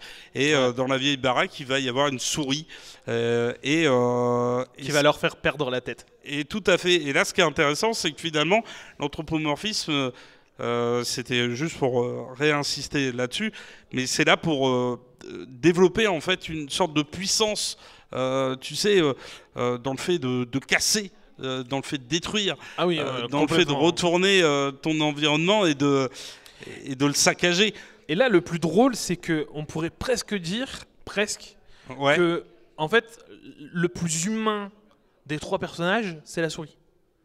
Oui. Parce que les deux autres sont juste focus sur il faut que je détruise cette putain de souris. Je veux. Pardon, j'ai un gros mot. Pardon les enfants. C'est pas grave. Mais, moi aussi j'en ai dit tout à l'heure, je crois que j'ai dit CON. Mais dans l'idée, c'est. Voilà, il y a les. Ils veulent détruire cette souris à tout prix, au prix même de détruire une belle maison, de détruire qui pourrait leur vie. De l'argent, Et en fait, les mecs deviennent complètement tarés. Hein. C'est ça, exactement. Et moi, ce que je trouve de génial, c'est que finalement, le réalisateur. Puis surtout, c'est le cartoon en fait. Le cartoon, ça a eu un héritage dans le cinéma d'action et dans le cinéma d'horreur qui est absolument primordial. Et finalement, on oublie bien souvent que ce qui fait la force de ces trucs-là, c'est que tu peux casser. Tu peux tout amener tant que tu l'écris correctement, parce que c'est sûr que si tu l'écris avec... Je vais pas finir ma phrase parce que j'allais encore dire un truc très grossier, mais si tu l'écris à l'arrache, c'est sûr que ça aura moins d'impact que si tu prends le temps de vouloir écrire quelque chose. Bah, tu peux tout écrire, tu peux tout réaliser tant qu'en fait tu l'utilises à bon escient et que tu veux faire passer un message. Et puis là, je rebondis sur un propos que j'avais eu la dernière fois sur Michael Bay. Oui. C'est pour ça que moi je pense que Michael Bay il est vraiment inspiré par les cartoons. C'est que finalement, il s'affranchit de toutes les règles.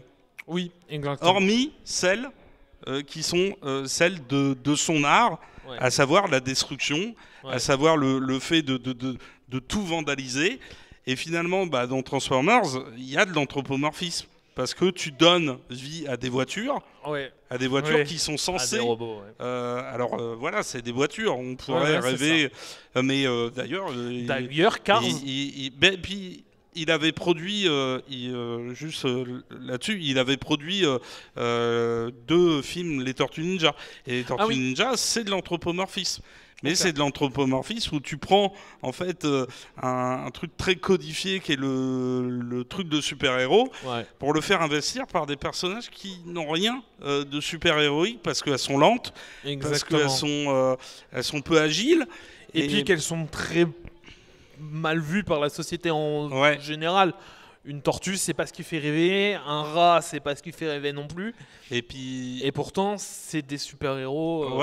Et d'ailleurs, là-dessus, tu vois, il y a beaucoup de films anthropomorphistes qui ont été, comment on pourrait dire, qui ont été inspirés, qui sont d'ailleurs des remakes en quelque sorte, de grands films... hollywoodien puis surtout de grands récits qui avaient marqué les gens, parce que finalement Chicken Run, c'est la grande évasion, mais à la place d'avoir Steve McQueen qui fait de la moto, t'as des poules. Et en fait, le décor du film rappelle les camps de concentration. Oui, complètement. Dans Mille et une pattes, on reprend le récit des 7 samouraïs, des 7 mercenaires. C'est cool que... C'est cool de le voir en reprise de films qui sont pas anthropomorphiques de base et qui vont être rappelés du coup par d'autres films. Et là-dessus, tu vois, pareil, Oliver et compagnie, c'est Oliver Twist. Et quand on regarde ces Fantasia 2000, t'as un segment avec Donald et Daisy qui doivent construire une arche pour mettre tous les animaux à l'intérieur. Et finalement, c'est l'arche de Noé. Et comment le faire accéder aux enfants avec un dessin, l'anthropomorphisme, où au final tu peux faire passer les choses de façon beaucoup plus parlante. Exactement. Et ce qui est, c'est l'un des intérêt en fait de cet outil. Tout à l'heure, tu voulais parler de frustration sexuelle, d'érotomanie. Exactement, parce que en fait, c'est fou. Je te l'ai conseillé. Mais là, il y a une série actuellement qui fait un bon buzz, une série animation qui fait un bon buzz, qui s'appelle Beastars. Oui. Donc disponible sur Netflix si vous voulez aller la voir. Petite promo. Mais en fait, la série, c'est exactement ça. En fait, l'animé, on va suivre un loup. On va suivre un loup, et ce loup, en fait, vit dans une société où les herbivores et les carnivores vivent ensemble. Sauf que les carnivores n'ont pas le droit de manger de viande pour que ça se passe bien dans la communauté et tout. Et le problème qu'ils ont, c'est qu'ils n'ont pas d'inhibiteur de voracité et de vouloir manger de la viande. Ils n'en ont pas. Ils doivent se limiter eux-mêmes. Et un jeune loup qui est en pleine adolescence va se retrouver au lycée avec des herbivores et va avoir un moment, une crise, où il va sauter sur une lapine. C'est Legoshi. Legoshi, exactement. Et donc Legoshi va sauter sur cette lapine, et on ne sait pas si l'action qu'il va avoir, c'est l'action de prédation de j'ai envie de manger de la viande, ou si c'est l'action de prédation de j'ai envie de coucher avec elle. Oui, exactement. Et d'ailleurs, dans la série, tous sont plus ou moins envoyés en fait à leurs propres conditions et à leurs propres pulsions qui leur viennent finalement de leur instinct. Et, exactement. Et ce qui est incroyable, c'est que tout est toujours un peu flou dans la série. Après, bon. Complètement. On pourrait citer des problèmes, mais on va pas le faire ici parce que on va parler d'anthropomorphisme et que ça serait plus évocateur de la tirer un maximum vers le haut, même si elle a beaucoup de points positifs.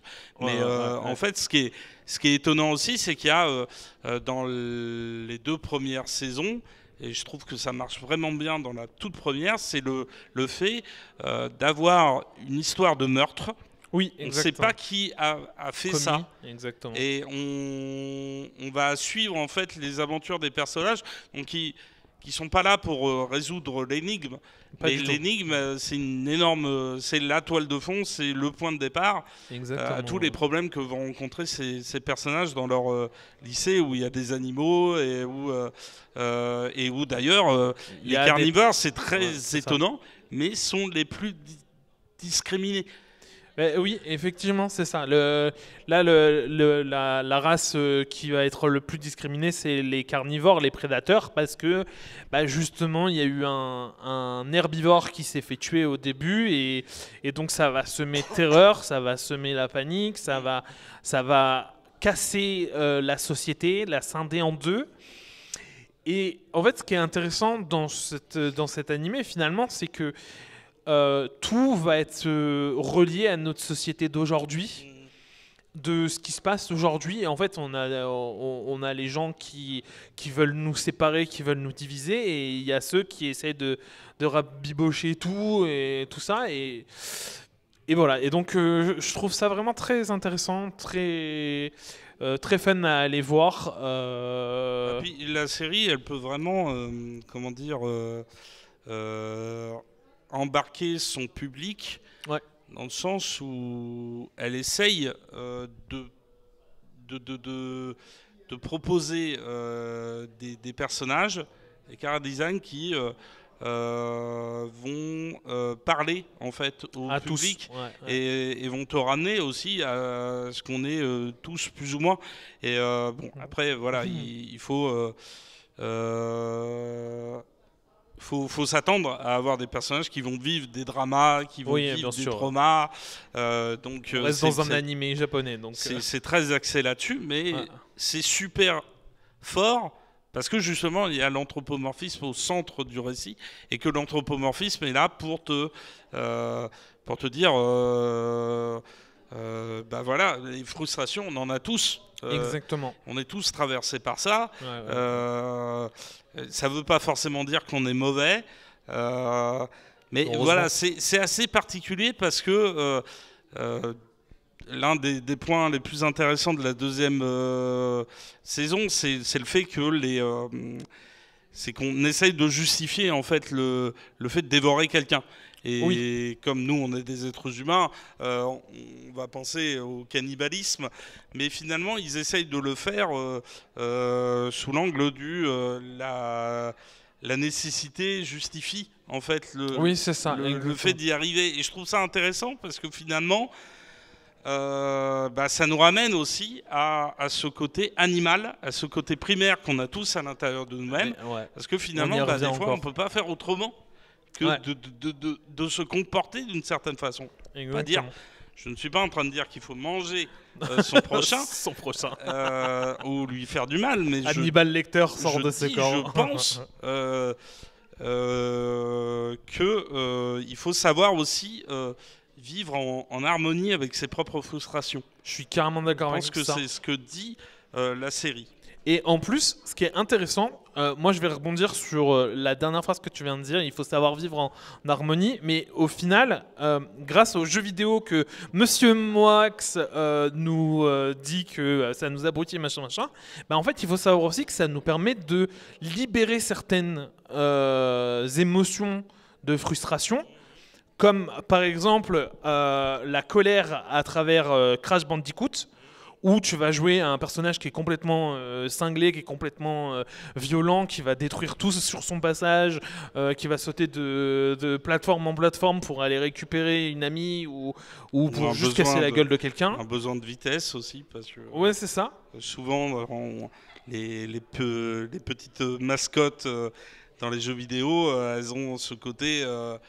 prends-moi en main parce que je suis le personnage qui va aller vite. C'est ça. Le personnage avec lequel tu vas pouvoir sauter haut, avec lequel tu vas pouvoir faire des trucs incroyables. Et donc, l'anthropomorphisme t'amène en fait à dépasser la condition. La condition humaine classique. Humaine classique, exactement. Et je suis d'accord avec ça. Et par exemple, là, sur le Créatech, là où on est, sur le festival, il y a actuellement un concours qui se fait sur un jeu qui s'appelle... j'ai oublié... Animal Crossing. Merci, Animal Crossing. Et en fait, Animal Crossing, à l'intérieur, il y a de l'anthropomorphisme. Et ça, c'est intéressant parce que les personnages qui sont utilisés dans Animal Crossing, c'est des personnages anthropomorphiques, des petits animaux, qui ont tous un détail humain qui leur est rattaché. Par exemple, il y a un tanuki à l'intérieur qui, lui, est cupide. Il y a d'autres personnages, alors moi, j'y ai pas joué beaucoup, j'y ai joué vite fait. Et je me rappelle que toi, en tant que personnage principal, t'es un humain qui vient dans une ville ou dans une île. Dans Animal Crossing New Horizons, c'est sur une île que ça se passe, et tu vas devenir un maire, tu vas devoir prendre le contrôle de la ville et tout, en faisant des actions simples. Et donc en fait, le jeu t'amène à du calme. Oui. Contrairement à d'autres jeux où tu prends des personnages qui sont... Sonic, par exemple, tu vas à 2000 à l'heure. Sonic, le but, c'est d'aller vite, c'est d'aller fort. Ouais. Tu vas prendre Crash Bandicoot. D'ailleurs, c'est pour, on va dire, faire un lien avec, on va dire, des éléments de com. Mais Sonic, donc, c'était Sega. Ouais, Sega, aujourd'hui, c'est un peu disparu parce que ils font plus de consoles en tant que telles, comme Nintendo, comme PlayStation ou comme Microsoft, mais ou comme Sony. Parce que PlayStation, c'est le nom de la machine. Excusez-moi pour ceux qui s'y connaissent plus que moi. Et dans la pub Sega emblématique, il y avait Sega, c'est plus fort que toi. Ah oui. Ah, c'est vrai. Façon de dire, si tu prends en main notre console et nos jeux, et donc Sonic, par extension, exactement. Et tu vas exploser, tu vas devenir plus grand, tu vas devenir meilleur que ta condition humaine peut te donner. Par opposition à ce que faisait Nintendo à l'époque. Exactement, parce que Nintendo a beaucoup plus de jeux où on va être un peu plus calme, plus familial, plus convivial et tout ça. Alors après, je dis pas que Sonic c'est pas convivial et que c'est pas familial, hein, au contraire. Hein, et à l'époque, oui, il y avait vraiment cette idée-là et que c'était dans cette fameuse guerre des consoles entre Nintendo et Sega. C'était l'idée. Nous, on est beaucoup plus adultes, beaucoup plus adolescents. Exactement. Au moins. Donc ça permettait justement de. C'est ce qui a fait perdre la guerre des consoles à Sega, hein, au final, hein, parce que Nintendo a eu le monopole familial explosif. Enfin bref, ça sera un autre débat, on en parlera beaucoup plus tard, possiblement. Pas dans ce podcast-là, dans un autre podcast peut-être. Mais voilà, et en fait, je trouve que c'est super intéressant parce que l'anthropomorphisme te donne beaucoup d'informations, beaucoup de choses, et c'est pas que lié à l'enfance finalement. Je trouve ça plutôt pas mal. Est-ce que on clôturerait pas là et on ferait nos recommandations? Alors non, t'as d'autres choses à dire je voulais encore quand même parler, tu vois, de déterminisme social et d'écologie. Ah oui, effectivement. Parce que, alors moi, je vais peut-être commencer par le déterminisme social et je terminerai par l'écologie parce que je pense que j'ai plus de choses à dire que toi sur l'écologie, et le déterminisme social peut juste nous permettre de confronter un peu nos idées. C'est-à-dire que Babe, Chris Noonan, hein, le réalisateur du premier, c'est Chris Noonan. Le producteur, c'était George Miller, et George Miller, il va faire le deuxième. Babe 2, un cochon dans la ville, et Babe 1, c'était un cochon qui veut devenir berger. Ah, c'est ça les titres? Oui. Et donc dans le premier, on a cette lutte contre le déterminisme social. Complètement. C'est pour dire que voilà, tu n'es pas obligé de rester ce que tu es né. Et tu n'es pas obligé de, par rapport à ton origine, de rester un individu qui va avoir une utilité secondaire dans le groupe. Exactement. Parce que là, c'est vraiment le propos, et d'ailleurs, c'est un propos qui peut faire référence à La ferme des animaux de George Orwell. Ouais. Mais le deuxième éclate complètement en fait les limites du premier. Oui. En transportant en fait l'action dans une ville un peu, on va dire, fantasque. Et moi, ça me fait penser au fait que quelque part, on va vers la ville pour au final, à un moment, se dire, on va y revenir. Oui. On va revenir à la campagne. Exactement. Parce que finalement, la ville n'est pas faite pour nous. Et moi, ça me fait penser à un autre film que George Miller a fait, qui est Fury Road. Mad Max Fury Road, le quatrième Mad Max. Il faut que tu me le replaces. Attends, c'est certainement l'un des meilleurs films de tous les temps. Donc oui, je le replace. Et moi, ce qui me plaît là-dedans, c'est que là où beaucoup de personnes voient, on va dire, un truc scénaristique un peu faux, un peu toc, en mode le récit ne va nulle part et finalement nous fait revenir au point de départ. Moi, je me dis, finalement, on sort de la zone de confort, mais aussi pour comprendre que des fois, faut savoir revenir au point de départ. Oui, ouais, c'est parce vrai. Que le point de départ, c'est l'endroit où véritablement tu vas pouvoir changer les choses. Oui, effectivement. Et que là, dans le deuxième Babe, on a cette lecture qui consiste à dire, dans la grande ville, on n'est pas accepté, on n'est pas reconnu.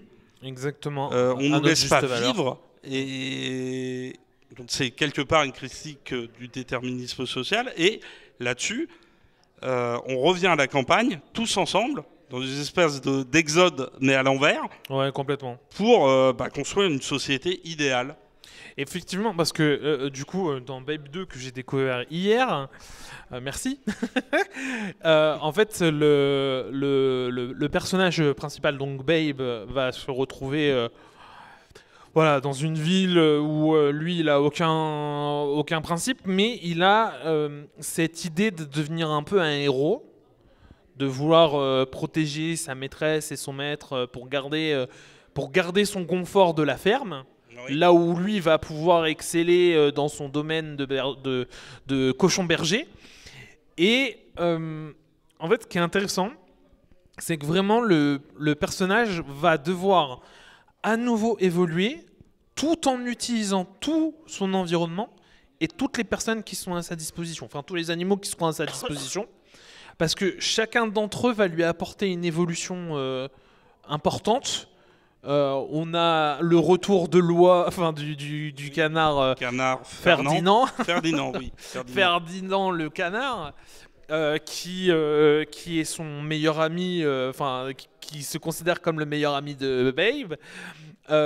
Et donc son retour en fin de film apporte la touche finale de Babe s'est réaccompli, même si il n'était pas bien vu dans la ville. En fait, il s'est réaccompli totalement et il a réussi à créer de nouveaux liens, de nouvelles choses, parce que finalement, le cochon de berger, c'était ce qu'il voulait. C'était créer des liens, créer de la...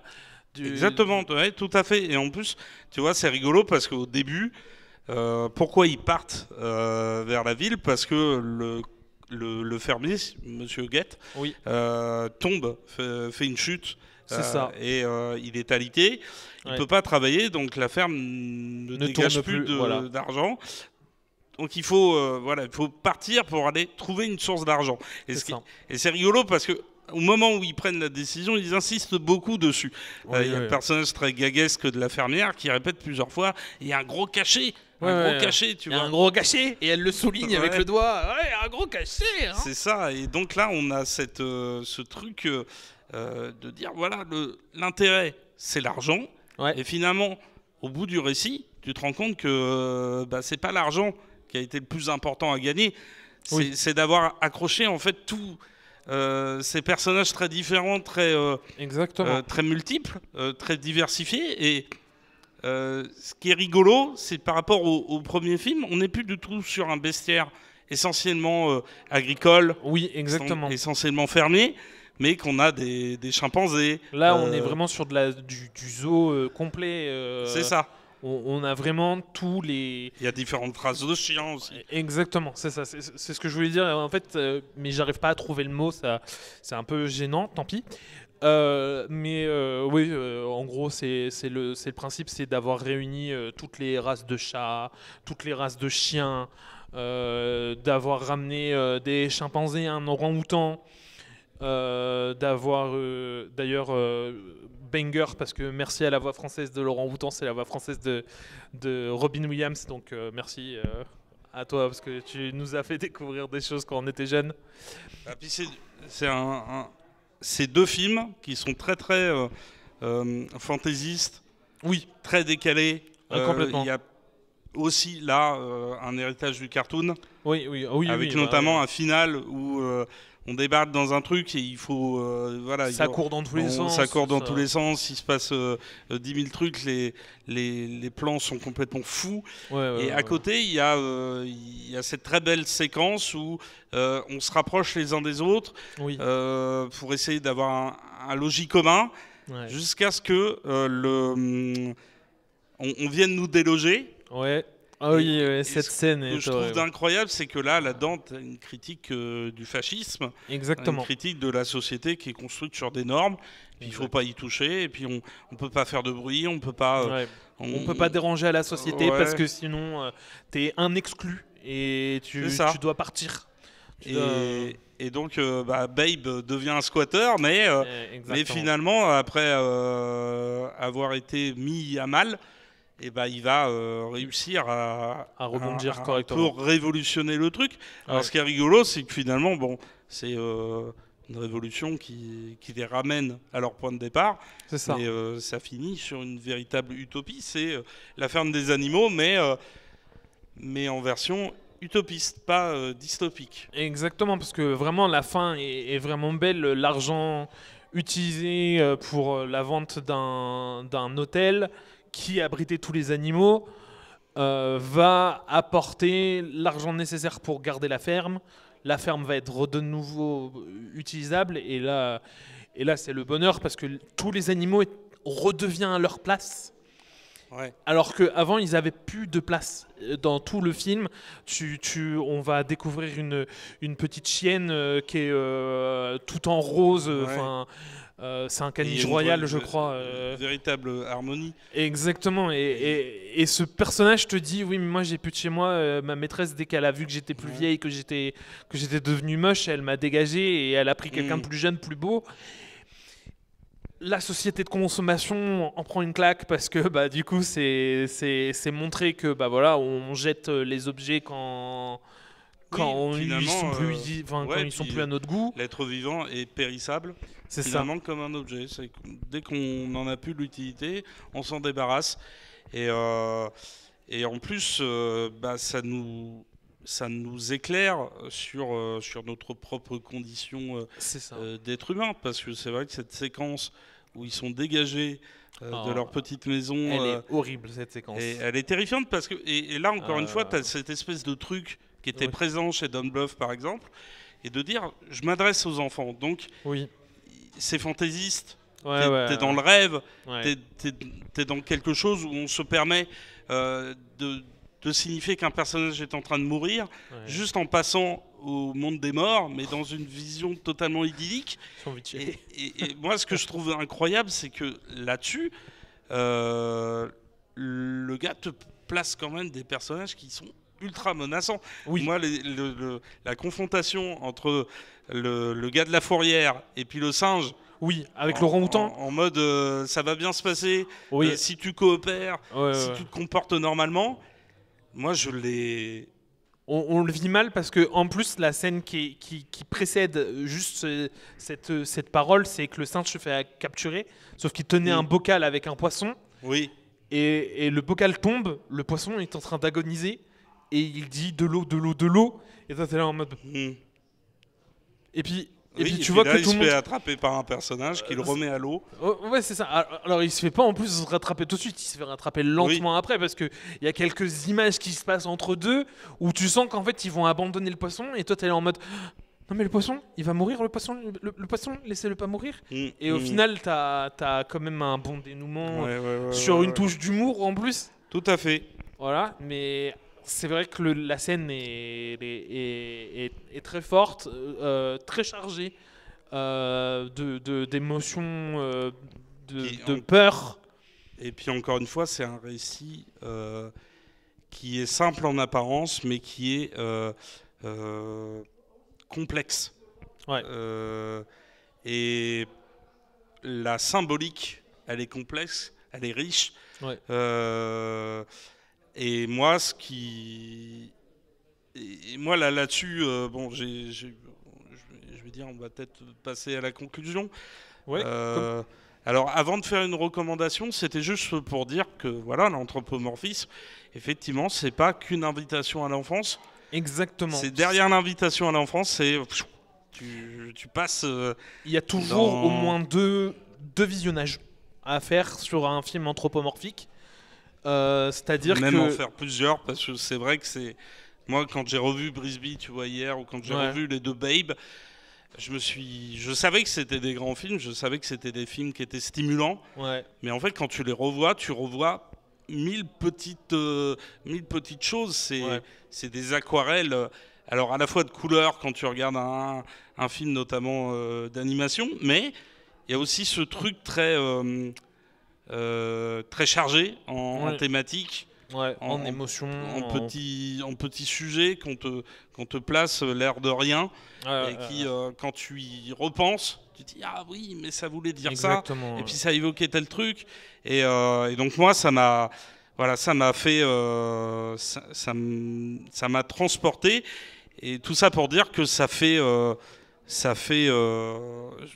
selon moi, ça te fait grandir, mais ça te fait passer, ça te fait passer à l'âge adulte, quoi. C'est comme un moyen de c'est pas qu'un film enfantin. Ouais, c'est comme un moyen littéral de dépasser sa propre condition de spectateur, mais pour aller vers une sorte de compréhension spirituelle, une compréhension plus fine de la vie, de l'existence. Exactement. C'est une ouverture de l'âme. Exactement. Et moi, en recommandation, je dirais juste qu'il faut regarder les deux Happy Feet. Parce que, comme pour Babe, George Miller, avec sa scénariste Judy Morris, je crois, qui jouait d'ailleurs dans un film d'Attaque Animale, Razorback. Elle se faisait dévorer par par l'espèce de cochon tueur. Et c'est très amusant parce que c'est elle qui a fait le scénario pour le deuxième Babe. Et qui a fait les scénarios de Happy Feet 1 et 2. Et là-dessus, elle a aussi réalisé apparemment des séquences du premier Happy Feet. Et dans le deuxième Happy Feet, comme pour le deuxième Babe, on expose en fait les limites du métrage. Ça raconte l'histoire d'un petit pingouin qui est mal dans sa peau, qui a des difficultés à s'intégrer. Et dans le deuxième film, sa tribu de pingouins, elle est bloquée dans un endroit et il faut permettre à la tribu de pingouins de s'en sortir et de pouvoir continuer sa migration, son exode. On retrouve là encore une thématique religieuse. Et on a la connexion entre l'infiniment grand et l'infiniment petit. Et l'infiniment petit, c'est deux petites crevettes qui sont jouées respectivement par Matt Damon et Brad Pitt. Et ces deux petites crevettes, elles sont rigolotes parce qu'elles sont toutes petites et qu'il leur arrive plein de trucs incroyables. Mais il y a aussi cette idée que finalement, pour que l'infiniment grand s'en sorte, il faut aussi que l'infiniment petit puisse venir donner le tout petit coup de patte qui va permettre de débloquer la situation pour permettre à l'infiniment grand de s'en sortir. Donc voilà, il faut regarder ça. En plus, c'est pensé comme de la comédie musicale. Effectivement, c'est vrai. Il y a plein de chansons. C'est hyper stimulant. De la danse oui, il y a de la danse. Il y a des numéros de claquettes qui ont été chorégraphiés par les plus grands chorégraphes, par les plus grands spécialistes en claquettes. Donc c'est ébouriffant. Et en plus, ça pourra donner aux plus jeunes peut-être l'envie de découvrir le cinéma de George Miller. Et moi, je pense que c'est un cinéma riche en émotions et en symboliques diverses et variées, qui transcendent en fait les genres dans lesquels il se développe, parce que il a fait du cinéma d'action, il a fait de la comédie musicale, il a fait du film d'animation, mais à chaque fois, c'est pour parler de l'être humain. Et ça, c'est comme l'anthropomorphisme finalement. Oui, c'est ça, à travers plusieurs arts différents. Et ça, je trouve ça trop cool. Moi, de mon côté, je vais faire une petite recommandation aussi. On va faire une recommandation sur un jeu vidéo qui s'appelle Stray. Et en fait, le jeu a été développé par Blue 12 Studio. Il est sorti sur toutes les plateformes de jeu, sauf sur Wii. Voilà, sauf sur Nintendo, dans mes souvenirs. On va y incarner un chat qui essaye de retrouver son chemin qu'il a perdu après avoir perdu aussi ses compagnons de route, ses autres potes chats.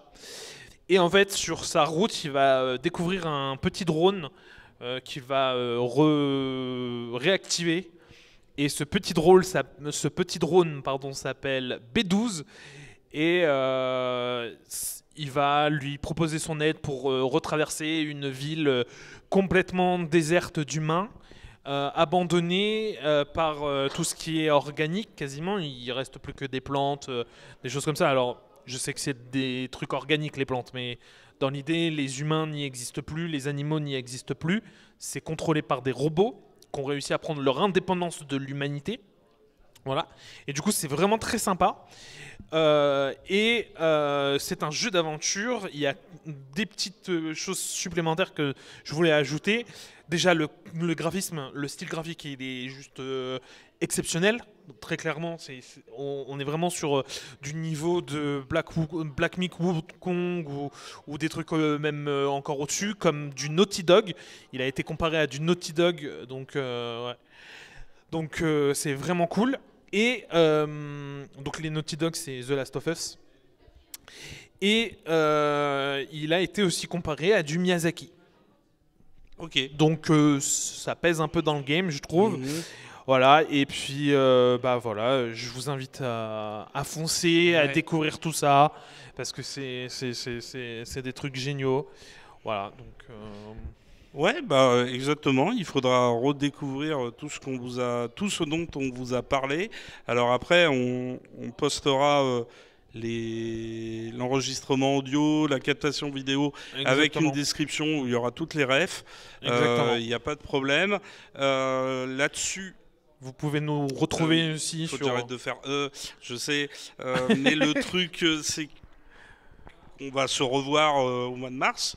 Exactement. On ne sait pas encore pourquoi. Quand exactement, mais on vous trouvera bien. Voilà, on va vous retrouver. On va essayer de poster régulièrement sur Instagram, donc il ne faut pas hésiter à nous retrouver sur Instagram, Instagram, Facebook, voilà, sur YouTube, Spotify, sur vos réseaux sociaux et en même temps, effectivement, sur YouTube, sur Spotify. Et partager un maximum. Des bonnes applis de podcast et effectivement partager le maximum et en essayant de parler aussi parce que ça peut vraiment être cool. Oh, mais carrément, ça a été trop bien de pouvoir parler avec vous et tout ça. Exactement. Donc bisous de nous. Bisous de nous. Et à la prochaine. À la revoyure. À la revoyure.